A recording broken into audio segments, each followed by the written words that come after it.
ਸਤਿ ਸ਼੍ਰੀ ਅਕਾਲ। ਤੁਸੀਂ ਜੁੜੇ ਹੋਏ ਹੋ ਪੰਜਾਬੀ ਰੇਡੀਓ USA ਦੇ ਨਾਲ ਤੇ ਮੈਂ ਹਾਂ ਪ੍ਰਵੀਨ ਸ਼ਰਮਾ ਲੈ ਕੇ ਹਾਜ਼ਰ ਹਾਂ ਪ੍ਰੋਗਰਾਮ ਖਬਰ ਤੇ ਨਜ਼ਰ। ਖਬਰ ਤੇ ਨਜ਼ਰ ਪ੍ਰੋਗਰਾਮ ਦੇ ਵਿੱਚ ਕਈ ਅਹਿਮ ਤੇ ਕਈ ਖਾਸ ਖਬਰਾਂ ਨੂੰ ਲੈ ਕੇ ਚਰਚਾ ਕਰਨ ਦੇ ਲਈ ਜੁੜ ਚੁੱਕੇ ਨੇ ਪੰਜਾਬ ਤੋਂ ਪੱਤਰਕਾਰ ਦੀਪਕ ਸ਼ਰਮਾ ਚਨਾਰਥਲ ਜੀ। ਸ਼ਰਮਾ ਜੀ, ਸਤਿ ਸ਼੍ਰੀ ਅਕਾਲ। ਸਵਾਗਤ ਹੈ ਜੀ ਪੰਜਾਬੀ ਰੇਡੀਓ USA ਤੇ। ਸਤਿ ਸ਼੍ਰੀ ਅਕਾਲ ਪ੍ਰਵੀਨ ਜੀ, ਸਾਰੇ ਦਰਸ਼ਕਾਂ ਨੂੰ, ਸਾਰੇ ਸਰੋਤਿਆਂ ਨੂੰ ਪਿਆਰ ਭਰੀ ਸਤਿ ਸ਼੍ਰੀ ਅਕਾਲ। ਸਤਿ ਸ਼੍ਰੀ ਅਕਾਲ ਜੀ। ਪ੍ਰੋਗਰਾਮ ਦੇ ਵਿੱਚ ਅੱਗੇ ਵਧਣ ਤੋਂ ਪਹਿਲਾਂ ਧੰਨਵਾਦ ਕਰਦੇ ਚਲੀਏ ਸਪਾਂਸਰਸ ਦਾ, ਜਿਹੜੇ ਜ਼ਰੀਆ ਬਣਦੇ ਨੇ ਇਹਨਾਂ ਪ੍ਰੋਗਰਾਮਾਂ ਨੂੰ ਤੁਹਾਡੇ ਤੱਕ ਪਹੁੰਚਾਉਣ ਦੇ ਲਈ। ਖਾਲਸਾ ਇੰਸ਼ੋਰੈਂਸ ਏਜੰਸੀ ਵਾਲੇ, ਜਿਨ੍ਹਾਂ ਤੋਂ ਤੁਸੀਂ ਹਰ ਤਰੀਕੇ ਦੀ ਇੰਸ਼ੋਰੈਂਸ ਲੈ ਸਕਦੇ ਹੋ। ਇੰਸ਼ੋਰੈਂਸ ਬਾਰੇ ਪਤਾ ਕਰਨ ਦੇ ਲਈ ਇਹਨਾਂ ਦਾ ਨੰਬਰ ਹੈ 408-272-2500। ਇਹ 1992 ਤੋਂ ਲਗਾਤਾਰ ਇੰਸ਼ੋਰੈਂਸ ਬਿਜ਼ਨਸ ਦੇ ਵਿੱਚ ਸ਼ਾਨਦਾਰ ਸੇਵਾਵਾਂ ਦੇ ਰਹੇ ਨੇ ਤੇ ਅਮਰੀਕਾ ਭਰ ਦੇ ਵਿੱਚ ਇੰਸ਼ੋਰੈਂਸ ਕਰਦੇ ਨੇ। ਓਬਾਮਾ ਕੇਅਰ, ਮੈਡੀਕੇਅਰ ਜਾਂ ਫਿਰ ਕਵਰਡ ਕੈਲੀਫੋਰਨੀਆ ਬਾਬਤ ਪਾਲਿਸੀ ਕਰਵਾਉਣ ਦੇ ਲਈ, ਸਲਾਹ ਲੈਣ ਦੇ ਲਈ ਅੱਜ ਹੀ ਕਾਲ ਕਰੋ 408-272-2500 ਤੇ।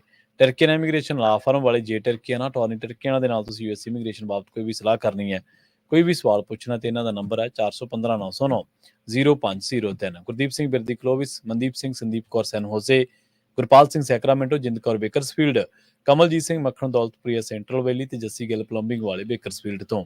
ਇਹਨਾਂ ਸਾਰੇ ਹੀ ਸਪਾਂਸਰਸ ਦਾ ਬਹੁਤ ਬਹੁਤ ਧੰਨਵਾਦ। ਤੇ ਜੇਕਰ ਤੁਸੀਂ ਵੀ ਪੰਜਾਬੀ ਰੇਡੀਓ USA ਦੇ ਇਹਨਾਂ ਪ੍ਰੋਗਰਾਮਾਂ ਨੂੰ ਸਪਾਂਸਰ ਕਰਨਾ ਚਾਹੁੰਦੇ ਹੋ ਤਾਂ ਸਟੂਡੀਓ ਦਾ ਨੰਬਰ ਹੈ 408-272-5200। ਅੱਜ ਦਾ ਇਹ ਖਬਰ ਤੇ ਨਜ਼ਰ ਪ੍ਰੋਗਰਾਮ ਸਾਲ 2024 ਦੀ 7 ਅਕਤੂਬਰ ਦਾ ਪ੍ਰੋਗਰਾਮ ਹੈ ਤੇ ਦਿਨ ਅੱਜ ਸੋਮਵਾਰ ਹੈ। ਖਬਰਾਂ ਦੀ ਸ਼ੁਰੂਆਤ ਕਰਕੇ ਪੰਜਾਬ ਦੀ ਸਿਆਸਤ ਦੇ ਨਾਲ ਜੁੜੀ ਇੱਕ ਅਹਿਮ ਖਬਰ ਤੋਂ। ਕਈ ਵਾਰੀ ਕੁਝ ਅਜਿਹੀਆਂ ਚੀਜ਼ਾਂ ਵਾਪਰਦੀਆਂ ਨੇ ਜਿਨ੍ਹਾਂ ਦੇ ਬਾਰੇ ਸਿਆਸਤਦਾਨ ਨੂੰ ਇਹ ਕਹਿਣਾ ਸੌਖਾ ਹੋ ਜਾਂਦਾ, ਨਹੀਂ ਜੀ ਉਹ ਤਾਂ ਗਲਤ ਛਾਪ ਦਿੱਤਾ ਗਿਆ, ਉਹ ਤਾਂ ਜੀ ਮੇਰੇ ਬਿਆਨ ਨੂੰ ਤੋੜ ਮੋੜ ਕੇ ਛਾਪਿਆ ਗਿਆ, ਤਾਂ ਆਪਾਂ ਅਕਸਰ ਹੀ ਇੱਕ ਆਮ ਜਿਹਾ ਵਰਤਾਰਾ ਬਣ ਗਿਆ ਇਸ ਬਿਆਨ ਨੂੰ ਦੇਣਾ। ਪਰ ਚੀਜ਼ਾਂ ਜਦੋਂ ਦੁਬਾਰਾ ਫਿਰ ਵਾਪਰ ਜਾਣ, ਰਿਪੀਟ ਮੋੜ ਤੇ ਚੱਲ ਜਾਣ ਜਦੋਂ, ਤਾਂ ਫਿਰ ਉਦੋਂ ਹਾਲਾਤ ਸੁਧਾਰ ਨਹੀਂ ਹੁੰਦੇ। ਮੰਤਰੀਆਂ ਦੀ ਬੈਠਕ ਹੋਈ ਹੈ, ਹੋਈ ਵੀ ਕੇਜਰੀਵਾਲ ਦੇ ਨਾਲ ਹੈ, ਔਰ ਚਲੋ ਠੀਕ ਆ, ਪਾਰਟੀ ਸੁਪਰੀਮੋ ਨੇ ਬੈਠਕ ਕਰ ਸਕਦੇ ਨੇ, ਪਰ ਇੱਕ ਵਾਰ ਫਿਰ ਤੋਂ ਮੁੱਖ ਮੰਤਰੀ ਸਾਹਿਬ ਗੈਰ ਹਾਜ਼ਰ ਨੇ ਜੀ ਇਸ ਬੈਠਕ ਦੇ ਵਿੱਚ। ਪ੍ਰਵੀਨ ਜੀ, ਅਰਵਿੰਦ ਕੇਜਰੀਵਾਲ ਆਮ ਆਦਮੀ ਪਾਰਟੀ ਦੇ ਸੁਪਰੀਮੋ ਨੇ ਜੀ, ਬਿਲਕੁਲ। ਉਹ ਆਮ ਆਦਮੀ ਪਾਰਟੀ ਦੇ ਵਰਕਰਾਂ ਦੀ ਮੀਟਿੰਗ ਲੈ ਸਕਦੇ ਆ। ਉਹ ਸਮੂਹ MLA ਨਾਲ ਬਤੌਰ ਲੀਡਰ ਹੋਣ ਦੇ ਨਾਤੇ ਬੈਠਕ ਲੈ ਸਕਦੇ ਆ। ਅਚੇਚੇ ਤੌਰ ਤੇ ਕੈਬਨਿਟ ਮੰਤਰੀਆਂ ਨਾਲ ਬੈਠਕ ਕਰਨ ਦਾ ਅਧਿਕਾਰ ਨਹੀਂ ਜੀ, ਬਿਲਕੁਲ। ਆਪਾਂ ਉਸ ਦਿਨ ਵੀ ਗੱਲ ਕੀਤੀ ਸੀ। ਬਿਲਕੁਲ। ਸੰਵਿਧਾਨਕ ਤੌਰ ਤੇ ਉਹ ਪੰਜਾਬ ਦੇ ਕੈਬਨਿਟ ਮੰਤਰੀਆਂ ਨੂੰ ਇੰਜ ਬੈਠਕ ਨਹੀਂ ਕਰ ਸਕਦੇ ਜਾਂ 1 to 1 ਨਹੀਂ ਏਦਾਂ ਕਰ ਸਕਦੇ। ਇਹ ਸਹੀ ਨਹੀਂ ਗਿਆ ਜੀ। ਲੋਕਪਾਲ ਦੀਆਂ, ਸੰਵਿਧਾਨ ਦੀਆਂ, ਉਹਨਾਂ ਦੀਆਂ ਗੱਲਾਂ ਕਰਨ ਵਾਲੇ ਲੀਡਰ ਜੇਕਰ ਇਸ ਹੱਦ ਤੱਕ ਆ ਗਏ ਨੇ, ਤੁਸੀਂ ਅੰਦਾਜ਼ਾ ਲਾਓ। ਮੁੱਖ ਮੰਤਰੀ ਭਗਵੰਤ ਮਾਨ ਹੋਰਾਂ ਦੀ ਹਾਜ਼ਰੀ ਤੋਂ ਬਿਨਾਂ ਪਹਿਲਾਂ ਵੀ, ਕੈਬਨਿਟ ਵਿਸਤਾਰ ਤੋਂ ਪਹਿਲਾਂ ਵੀ ਸਾਰਿਆਂ ਨੂੰ ਬੁਲਾ ਕੇ ਦਿੱਲੀ 1 to 1 ਕਰਨਾ, ਇਹ ਕਰਨਾ, ਉਹ ਕਰਨਾ, ਸਾਰਿਆਂ ਨੂੰ ਪਤਾ। ਅੱਜ ਅਧਿਕਾਰਕ ਤੌਰ ਤੇ ਜੀ ਪੰਜਾਬ ਦੇ ਵਿੱਚ ਕੈਬਨਿਟ ਮੰਤਰੀਆਂ ਦੀ ਬੈਠਕ ਹੈ ਔਰ ਮੁੱਖ ਮੰਤਰੀ ਭਗਵੰਤ ਮਾਨ ਨੇ ਉਹ ਬੈਠਕ ਲੈਣੀ ਹੈ ਜੀ। ਪਹਿਲਾਂ ਉਹ ਬੈਠਕ ਜਲੰਧਰ ਚ ਤੈਅ ਸੀ, ਹੁਣ ਉਹ ਚੰਡੀਗੜ੍ਹ ਸ਼ਿਫਟ ਕਰ ਦਿੱਤੀ ਹੈ, ਚੰਡੀਗੜ੍ਹ ਹੋਈ। ਠੀਕ ਹੈ ਜੀ। ਕੱਲ ਮੁੱਖ ਮੰਤਰੀ ਭਗਵੰਤ ਮਾਨ ਹੋਰੀ ਬਕਾਇਦਾ ਤੌਰ ਤੇ ਮਤਲਬ ਪੰਜਾਬ ਦੇ ਆੜ੍ਹਤੀਆਂ ਨਾਲ ਬੈਠਕ ਲੈ ਰਹੇ ਸੀਗੇ ਵੀ ਤਾਂ ਕਿ ਮੰਡੀ ਵਾਲਾ ਮਸਲਾ ਨਿਬੜੇ, ਔਰ ਕਾਫੀ ਹੱਦ ਤੱਕ ਨਿਬੇੜਤਾ ਕਿ ਠੀਕ ਆ ਵੀ ਅੱਜ ਤੋਂ ਮੰਡੀ ਦੀ ਖਰੀਦ ਸ਼ੁਰੂ ਹੋ ਜੂਗੀ, ਭਰੋਸਾ ਦਵਾਤਾ ਆੜ੍ਹਤੀਆਂ ਨੂੰ ਸਾਰਾ ਕੁਛ। ਪਰ ਉਧਰ ਪੰਜਾਬ ਦੇ ਜ਼ਿਆਦਾਤਰ ਮੰਤਰੀ ਦਿੱਲੀ ਚ ਸੀ ਔਰ ਅਰਵਿੰਦ ਕੇਜਰੀਵਾਲ ਨਾਲ ਬੈਠਕ ਸੀ। ਠੀਕ ਹੈ ਜੀ। ਜਿਹੜੇ ਨਹੀਂ ਪਹੁੰਚ ਸਕੇ ਮੁੱਖ ਮੰਤਰੀ ਭਗਵੰਤ ਮਾਨ ਤੋਂ ਇਲਾਵਾ, ਉਹਨਾਂ ਨੇ ਇੱਥੋਂ ਆਨਲਾਈਨ ਜੁਆਇਨ ਕੀਤਾ। ਉਹ ਅੱਛਾ, ਠੀਕ ਹੈ। ਸੋ ਇਸ ਲਈ ਇਹ ਦੂਸਰੀ ਵਾਰ ਵਰਤਾਰਾ ਵਾਪਰਨਾ। ਔਰ ਅੱਜ ਜਦੋਂ ਆਫੀਸ਼ੀਅਲੀ ਬੈਠਕ ਹੋਵੇ ਉਹ ਤੋਂ ਪਹਿਲਾਂ ਕੀ ਕੋਈ ਪਾਠ ਪੜਾਇਆ ਜਾ ਰਿਹਾ ਉਹਨਾਂ ਨੂੰ? ਜੇ ਇਹੀ ਸੀ ਤਾਂ ਉਹਨਾਂ ਦੇ ਲੀਡਰ ਨੂੰ ਬੁਲਾ ਕੇ ਕਹਿ ਲੈਂਦੇ ਜੋ ਕਹਿਣਾ ਸੀ। ਮੁੱਖ ਮੰਤਰੀ ਭਗਵੰਤ ਮਾਨ ਨੂੰ ਮਿਲ ਵੀ ਨਹੀਂ ਰਹੇ ਕੇਜਰੀਵਾਲ। ਕੀ ਉਹਨਾਂ ਨਾਲ ਅਜੇ ਗੱਲ ਵੀ ਨਹੀਂ ਹੋ ਰਹੀ? ਕੀ ਉਹਨਾਂ ਨਾਲ ਪੇਚ ਇਸ ਕਦਰ ਫਸ ਗਿਆ ਕਿ ਉਹਨਾਂ ਨੂੰ ਕੱਲਿਆਂ ਕਰਕੇ ਮੰਤਰੀਆਂ ਨੂੰ ਅੱਡ ਰੱਟਾ ਰਟਾਇਆ ਜਾ ਰਿਹਾ ਕੁਛ? ਜੀ, ਬਿਲਕੁਲ। ਬੇਸ਼ੱਕ ਖਬਰਾਂ ਤਾਂ ਬਾਹਰ ਹੀ ਆਈਆਂ ਜੀ ਕਿ ਉਹਨਾਂ ਨੇ ਕਿਹਾ ਜੀ ਕਿ ਨਵੇਂ ਮੰਤਰੀਆਂ ਨੂੰ ਵੀ, ਪੁਰਾਣਿਆਂ ਨੂੰ ਵੀ, ਕਿ ਹੁਣ ਤੁਹਾਡੇ ਕੰਮ ਦੀ ਪ੍ਰੀਖਿਆ ਜੀ, ਹੁਣ ਤੁਸੀਂ ਇਮਾਨਦਾਰੀ ਨਾਲ ਕੰਮ ਕਰਨਾ ਹੈ ਜੀ, ਪੰਜਾਬ ਦੇ ਵਿੱਚ ਆਪਾਂ ਅੱਗੇ ਵਧਣਾ ਹੈ ਜੀ, ਹੈ ਨਾ, ਕਿ ਪੰਜਾਬ ਦੇ ਵਿਕਾਸ ਦੀਆਂ ਗੱਲਾਂ, ਆਪਣੇ ਵਾਅਦੇ ਵਾਲੀਆਂ ਗੱਲਾਂ। ਬਾਹਰ ਤਾਂ ਗੱਲ ਇਹੀ ਦਿੰਦੇ ਹੁੰਦੇ ਆ ਨਾ। ਪਰ ਇਹ ਤਾਂ ਮੁੱਖ ਮੰਤਰੀ ਦੀ ਹਾਜ਼ਰੀ 'ਚ ਵੀ ਕਹੀਆਂ ਜਾ ਸਕਦੀਆਂ, ਉਹਨਾਂ ਨੂੰ ਤਾਂ ਕੋਈ ਇਤਰਾਜ਼ ਵੀ ਨਹੀਂ ਹੋਣਾ। ਆਹੀ ਤਾਂ ਸਵਾਲ ਹੈ। ਤੁਸੀਂ ਮੁੱਖ ਮੰਤਰੀ ਨੂੰ ਕਦੇ ਰਵਾੜੀ ਰੋਡ ਸ਼ੋਅ ਕਰਨ ਭੇਜ ਦਿੰਦੇ ਹੋ ਤੇ ਆਦਸੀ ਨੂੰ ਪਹੁੰਚ ਕਰ ਦਿੰਦੇ ਹੋ, ਹੈਨਾ। ਕਦੇ ਤੁਸੀਂ ਮੁੱਖ ਮੰਤਰੀ ਨੂੰ ਬਠਿੰਡੇ ਭੇਜ ਦਿੰਦੇ ਹੋ ਮਹੱਲਾ ਕਲੀਨਿਕ ਦਾ ਉਦਘਾਟਨ ਕਰਨ, ਤੇ ਆਪ ਪਿੱਛੋਂ ਖੇਲਾ ਕਰ ਲੈਂਦੇ ਹੋ ਉੱਥੇ ਸਾਰਾ ਕੁਛ ਹੈ। ਤੇ ਹੁਣ ਤੁਸੀਂ ਫੇਰ ਇੱਕ ਵਾਰ ਮੁੱਖ ਮੰਤਰੀ ਮੀਟਿੰਗਾਂ 'ਚ ਇੱਥੇ ਸੀਗੇ ਤੇ ਤੁਸੀਂ ਕੈਬਨਿਟ ਨਾਲ 1 to 1 ਕਰ ਰਹੇ ਹੋ। ਸੋ ਮੁੱਖ ਮੰਤਰੀ ਭਗਵੰਤ ਮਾਨ ਦੀ ਗੈਰ ਹਾਜ਼ਰੀ ਜੋ ਕੁਛ ਹੋ ਰਿਹਾ, ਮਤਲਬ ਅਜੇ ਵੀ ਆਮ ਆਦਮੀ ਪਾਰਟੀ ਜਿਹੜਾ ਲੱਗਦਾ ਕਿ ਉੱਠਿਆ ਗਵਾਰ ਠੱਪ ਗਿਆ, ਉਹ ਠਮਿਆ ਨਹੀਂ। ਨਹੀਂ, ਬਿਲਕੁਲ ਜੀ, ਰੁਕਿਆ ਨਹੀਂ। ਬੇਸ਼ੱਕ ਉਹ ਸਮਾਂ ਪਾ ਕੇ ਅੱਗੇ ਪੈ ਗਿਆ। ਹਾਂ, ਇਹ ਜ਼ਰੂਰ ਹੁੰਦਾ ਕਿ ਕਈ ਵਾਰ ਰਾਜਨੀਤੀ ਦੇ ਵਿੱਚ ਜੋ ਤੁਰੰਤ ਵਾਪਰ ਜਾਵੇ, ਲੰਮੇ ਸਮੇਂ ਲਈ ਪੈ ਜਾਵੇ, ਫਿਰ ਕਈ ਵਾਰ ਲਟਕ ਜਾਂਦਾ। ਮਤਲਬ ਜਿਸ ਕਦਰ ਮਾਹੌਲ ਬਣਿਆ ਸੀ, ਉਹਨੂੰ ਭਗਵੰਤ ਮਾਨ ਕੀ ਮੈਨੇਜ ਕਰ ਗਏ। ਹਾਂਜੀ, ਠੀਕ ਹੈ।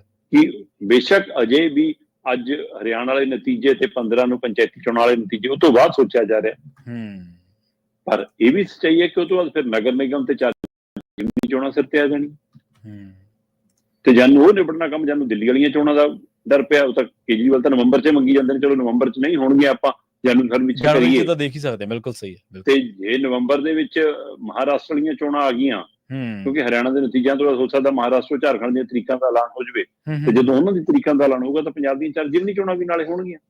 ਜੀ ਜੀ, ਬਿਲਕੁਲ। ਤੇ ਜੇ ਉਹ ਨਿਬੜਦਾ, ਉਹ ਤੋਂ ਬਾਅਦ ਦਿੱਲੀ ਦੀਆਂ ਚੋਣਾਂ ਆ ਜਾਣਗੀਆਂ। ਸੋ ਫਿਰ ਇਹ ਵੀ ਲੱਗੂਗਾ ਕੇਜਰੀਵਾਲ ਨੂੰ ਕਿ ਦਿੱਲੀ ਚੋਣਾਂ ਤੋਂ ਪਹਿਲਾਂ ਪੰਜਾਬ 'ਚ ਨਾ ਖਲਾਰਾ ਪਾਈਏ। ਸੋ ਕੀ ਮੁੱਖ ਮੰਤਰੀ ਭਗਵੰਤ ਮਾਨ ਦੀ ਕੁਰਸੀ 2.5 ਸਾਲਾਂ ਲਈ ਬਚ ਗਈ ਅਗਲਿਆਂ ਦੀ? ਕੀ ਮੁੱਖ ਮੰਤਰੀ ਭਗਵੰਤ ਮਾਨ ਦੀ ਕੁਰਸੀ ਸਿਰਫ ਅਜੇ ਜਨਵਰੀ ਫਰਵਰੀ ਤੱਕ ਬਚੀ ਹੈ, ਜਾਂ ਮੁੱਖ ਮੰਤਰੀ ਭਗਵੰਤ ਮਾਨ ਦੀ ਕੁਰਸੀ ਨੂੰ 15 ਤਰੀਕ ਤੋਂ ਬਾਅਦ ਇਹ ਖਤਰਾ ਹੈ?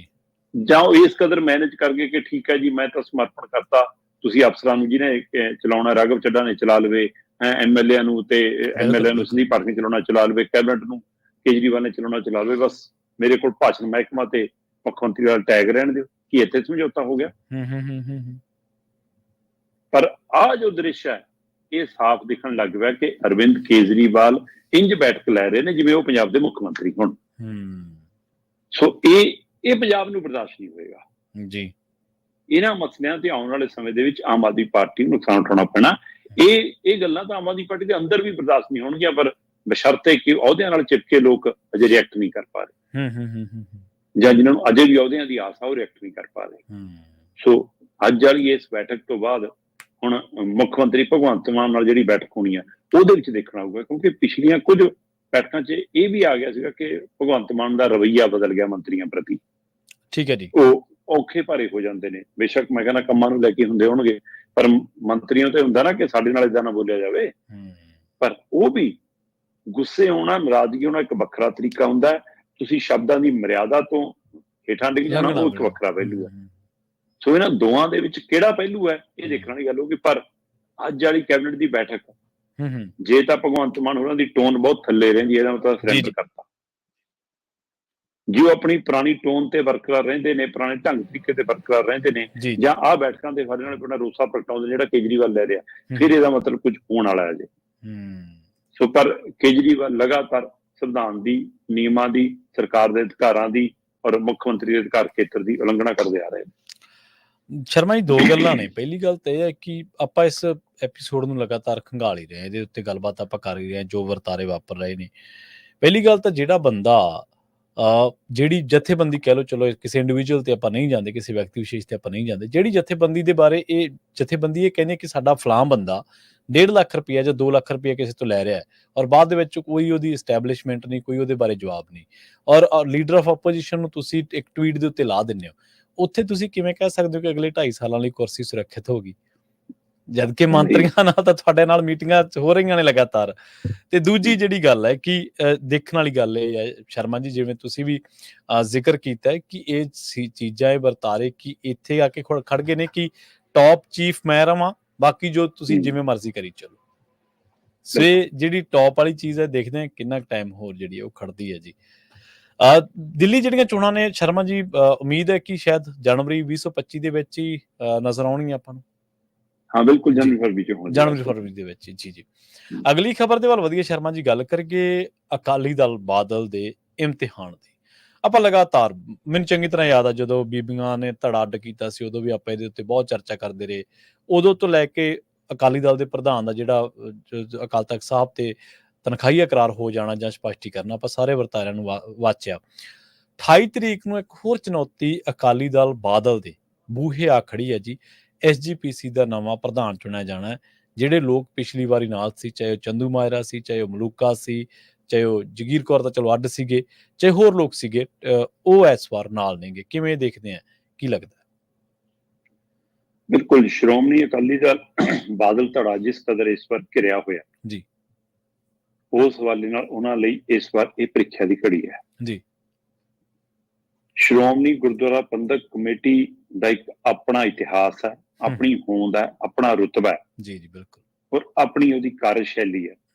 ਪਰ ਕੁਝ ਪਿਛਲੇ ਵਰ੍ਹਿਆਂ ਤੋਂ ਅਕਾਲੀ ਦਲ ਜਿਹੜਾ ਸ਼੍ਰੋਮਣੀ ਕਮੇਟੀ ਦਾ ਵਿੰਗ ਸੀ ਉਹ ਉਲਟਾ ਕਾਬਜ਼ ਹੋ ਗਿਆ, ਸ਼੍ਰੋਮਣੀ ਕਮੇਟੀ ਨੂੰ ਕੰਟਰੋਲ 'ਚ ਕਰ ਲਿਆ। ਸੋ ਜਿਸ ਕਾਰਨ ਵਿਅਕਤੀ ਦਾ ਕੱਦ ਰੁਤਬਾ ਵੱਡਾ ਹੋਣ ਦੇ ਬਾਵਜੂਦ ਵੀ ਉਸ ਨੂੰ ਉਵੇਂ ਮਤਲਬ ਕਾਰਜਸ਼ੀਲ ਨਹੀਂ ਕਰ ਦਿੱਤਾ ਜਾਂਦਾ, ਤਾਂ ਕਰਕੇ ਅਪਰੋਚ ਪਹੁੰਚ ਦਾ ਵੀ ਮਸਲਾ ਹੁੰਦਾ। ਮੈਂ ਧਾਮੀ ਹੋਰਾਂ ਦੇ ਹਵਾਲੇ ਨਾਲ ਗੱਲ ਕਰ ਰਿਹਾ। ਧਾਮੀ ਹੋਰੀ ਇਮਾਨਦਾਰੀ ਦੇ ਵੱਲੋਂ ਜਾਣੇ ਜਾਂਦੇ ਨੇ, ਨਿਮਰਤਾ ਵਾਲੇ ਪੁੰਜ ਵਜੋਂ ਜਾਣੇ ਜਾਂਦੇ ਨੇ, ਹੈਨਾ, ਕੰਮ ਦੀ ਲਿਆਕਤ ਨੂੰ, ਮਸਲਿਆਂ ਨੂੰ ਸਮਝ ਕੇ ਕੰਮ ਕਰਨ ਵਾਲੇ ਜਾਣੇ ਜਾਂਦੇ ਨੇ। ਪਰ ਕੀ ਉਹਨਾਂ ਨੂੰ ਉਹ ਅਧਿਕਾਰ ਹੈ ਜੋ ਕਦੇ ਜੱਸਾ ਸਿੰਘ ਟੌਹੜਾ ਨੂੰ ਸੀ, ਜਾਂ ਪਹਿਲਾਂ ਪੁਰਾਤਨ ਦੌਰ ਦੇ ਵਿੱਚ ਆਪਾਂ ਪੁਰਾਣੇ ਪ੍ਰਧਾਨਾਂ ਕੰਨੀ ਜਾਈਏ। ਸੋ ਕਿਤੇ ਨਾ ਕਿਤੇ ਆਲ ਇਨ ਆਲ ਅਕਾਲੀ ਦਲ ਦਾ ਪ੍ਰਧਾਨ ਹੀ ਸਾਰਾ ਕੁਝ ਬਣ ਕੇ ਰਹਿ ਗਿਆ, ਤੇ ਹੁਣ ਉਹੀ ਅਕਾਲੀ ਦਲ ਇਸ ਕਦਰ ਘਿਰਿਆ ਕਿ ਉਹਨੂੰ ਸਮਝ ਨਹੀਂ ਆਉਂਦੀ ਕਿ ਜੇ ਸ਼੍ਰੋਮਣੀ ਕਮੇਟੀ ਗਈ ਤਾਂ ਫਿਰ ਸਾਰਾ ਕੁਝ ਗਿਆ। ਅਜੇ ਤਾਂ ਆਮ ਚੋਣਾਂ ਹੋਣੀਆਂ ਨੇ, ਅਜੇ ਤਾਂ ਲੰਮੇ ਸਮੇਂ ਤੋਂ ਮੈਂਬਰ ਹੀ ਨਹੀਂ ਨਵੇਂ ਚੁਣੇ ਜਾ ਰਹੇ ਨਾ। ਪਰ ਜਿਹੜਾ ਸਾਲਾਨਾ ਇਜਲਾਸ ਹੁੰਦਾ ਉਹਦੇ ਵਿੱਚ ਹਰ ਸਾਲ ਜਿਹੜੀ ਟੀਮ ਚੁਣੀ ਜਾਂਦੀ ਹੈ ਉਸ ਨੂੰ ਲੈ ਕੇ ਪੇਚ ਤਾਂ ਵੈਸੇ ਜਦੋਂ ਬੀਬੀ ਜਗੀਰ ਕੌਰ ਪਿਛਲੇ ਸਾਲ ਲੜੀ ਸੀ, ਹੈਨਾ, ਪੂਰਾ ਲਾ ਲਸ਼ਕਰ ਲੈ ਕੇ ਸਾਰਿਆਂ ਨੂੰ ਪਤਾ ਕਿ ਢੀਂਡਸਾ ਗਰੁੱਪ ਪਿੱਠ ਤੇ ਸੀ, ਪਰ ਸਹੀ ਮਹੀਨੇ 'ਚ ਬੀਜੇਪੀ ਵੀ ਆਪਣੀ ਜ਼ੋਰ ਅਜ਼ਮਾਇਸ਼ ਕਰ ਰਹੀ ਸੀ। ਉਸ ਸਮੇਂ ਬੀਬੀ ਮੇਰੇ ਖਿਆਲ 43-44 ਵੋਟਾਂ ਲੈ ਗਈ ਸੀ। ਤੇ ਇਸ ਹਵਾਲੇ ਨਾਲ ਤੇ 100 ਤੋਂ ਉੱਪਰ ਵੋਟ ਸੀਗੀ ਧਾਮੀ ਹੋਰਾਂ ਦੀ। ਪਰ ਉਹ ਸਥਿਤੀ ਅੱਜ ਦੀ ਤਰੀਕ ਦੇ ਵਿੱਚ ਹੁਣ ਲੀਕ ਮਾਰ ਕੇ ਬੀਬੀ ਅੱਡ ਹੈ। ਜਦ ਤੱਕ ਉਹ ਕਹਿੰਦੀ ਸੀ ਨਾ ਮੈਂ ਅਕਾਲੀ ਦਲ ਦਾ ਹਿੱਸਾ ਹੀ ਹਾਂ, ਮੈਨੂੰ ਅਧਿਕਾਰ ਹੈ ਲੜਨ ਦਾ। ਹਾਂਜੀ ਬਿਲਕੁਲ। ਪਰ ਅੱਗੇ ਤੁਸੀਂ ਝਾਤ ਮਾਰੋ, ਹਰ ਵਾਰ ਇਜਲਾਸ ਲਗਭਗ ਨਵੰਬਰ ਮਹੀਨੇ ਹੁੰਦਾ ਰਿਹਾ। ਇਸ ਵਾਰ ਅਕਤੂਬਰ ਮਹੀਨੇ, ਮਤਲਬ ਅਕਤੂਬਰ ਮਹੀਨੇ 'ਚ ਪੰਚਾਇਤੀ ਚੋਣਾਂ ਹੈ, ਅਕਤੂਬਰ ਮਹੀਨੇ ਦੇ ਵਿੱਚ ਆ ਮੰਡੀ ਵਾਲਾ ਸਿਸਟਮ ਹੈ, ਅਕਤੂਬਰ ਮਹੀਨੇ ਦੇ ਵਿੱਚ ਤਿਉਹਾਰ ਨੇ, ਦੁਸਹਿਰਾ ਦੀਵਾਲੀ ਹੈ, ਅਕਤੂਬਰ ਮਹੀਨੇ 'ਚ ਹੁਣ ਇਜਲਾਸ ਆ ਗਿਆ, ਹੈਨਾ। ਇਹ ਸਾਰਾ ਕੁਝ ਅਕਤੂਬਰ ਮਹੀਨਾ ਖਾਸਾ ਪੰਜਾਬ ਲਈ ਹੌਟ ਬਣਿਆ ਹੋਇਆ। ਤੇ ਇਹਦੇ ਵਿੱਚ ਹੁਣ ਸਭ ਤੋਂ ਜਿਹੜਾ ਅਹਿਮ ਪੱਖ ਉਹ ਦੇਖਣ ਵਾਲਾ ਇਹ ਹੈ ਕਿ ਕੀ ਇਸ ਵਾਰ ਸੁਖਬੀਰ ਬਾਦਲ ਵਾਲਾ ਧੜਾ ਜਾਂ ਐਡਵੋਕੇਟ ਰਜਿੰਦਰ ਸਿੰਘ ਧਾਮੀਆਂ ਵਾਲੀ ਧਿਰ ਉਹ ਮਾਰਕਾ ਮਾਰ ਸਕਦੀ ਹੈ ਜੀ। ਪ੍ਰਵੀਨ ਜੀ, ਅੱਜ ਦੀ ਤਰੀਕ ਦੇ ਵਿੱਚ 150 ਦੇ ਕਰੀਬ ਮੈਂਬਰ ਨੇ, ਜਿਨ੍ਹਾਂ ਚੋਂ ਹੋ ਸਕਦਾ ਕੁਝ ਬਾਹਰ ਹੋਣ ਜਾਂ ਮੰਨ ਲਓ ਮਤਲਬ ਕਿ ਇਸ ਦੁਨੀਆ 'ਚ ਨਹੀਂ ਰਹੇ, ਤਾਂ 142-43 ਦੇ ਕਰੀਬ ਵੋਟਾਂ ਭੁਗਤਣ ਦੀ ਉਮੀਦ ਕੀਤੀ ਜਾਂਦੀ ਹੈ। ਠੀਕ ਹੈ। ਪਰ 142-43 ਦੇ ਵਿੱਚੋਂ ਬੀਬੀ ਜਗੀਰ ਕੌਰ ਜੇ ਮੈਦਾਨ 'ਚ ਆਉਂਦੀ ਆ ਤਾਂ ਇਸ ਵਾਰ ਮੰਨਿਆ ਜਾ ਰਿਹਾ, ਅੱਜ ਦੀ ਤਰੀਕ 'ਚ ਮੈਂ ਗੱਲ ਕਰ ਰਿਹਾ, ਅਜੇ ਇਜਲਾਸ ਵਾਲੀ ਤਰੀਕ ਤਾਂ ਦੂਰ ਹੈ ਨਾ। ਹਾਂਜੀ ਬਿਲਕੁਲ। ਅੱਜ ਦੀ ਤਰੀਕ ਦੇ ਵਿੱਚ ਬੀਬੀ ਲਈ ਮੰਨਿਆ ਜਾ ਰਿਹਾ ਕਿ ਉਹ 50+ ਵੋਟਾਂ ਲੈ ਜਾ ਸਕਦੀ ਹੈ। ਠੀਕ ਹੈ। 140 ਚੋਂ 140-42-43 ਚੋਂ ਜੇ ਉਹ 50+ ਲੈ ਕੇ ਜਾ ਰਹੀ ਹੈ ਤਾਂ ਮਤਲਬ ਕਿਸੇ ਪਾਸੇ ਵੀ ਗੱਲ ਜਾ ਸਕਦੀ ਹੈ, ਕਿਉਂਕਿ ਹੁਣ ਲੀਕ ਮਾਰ ਕੇ ਸੁਧਾਰ ਲਹਿਰ ਦੇ ਨਾਂ ਤੇ ਅੱਡ ਹੈ।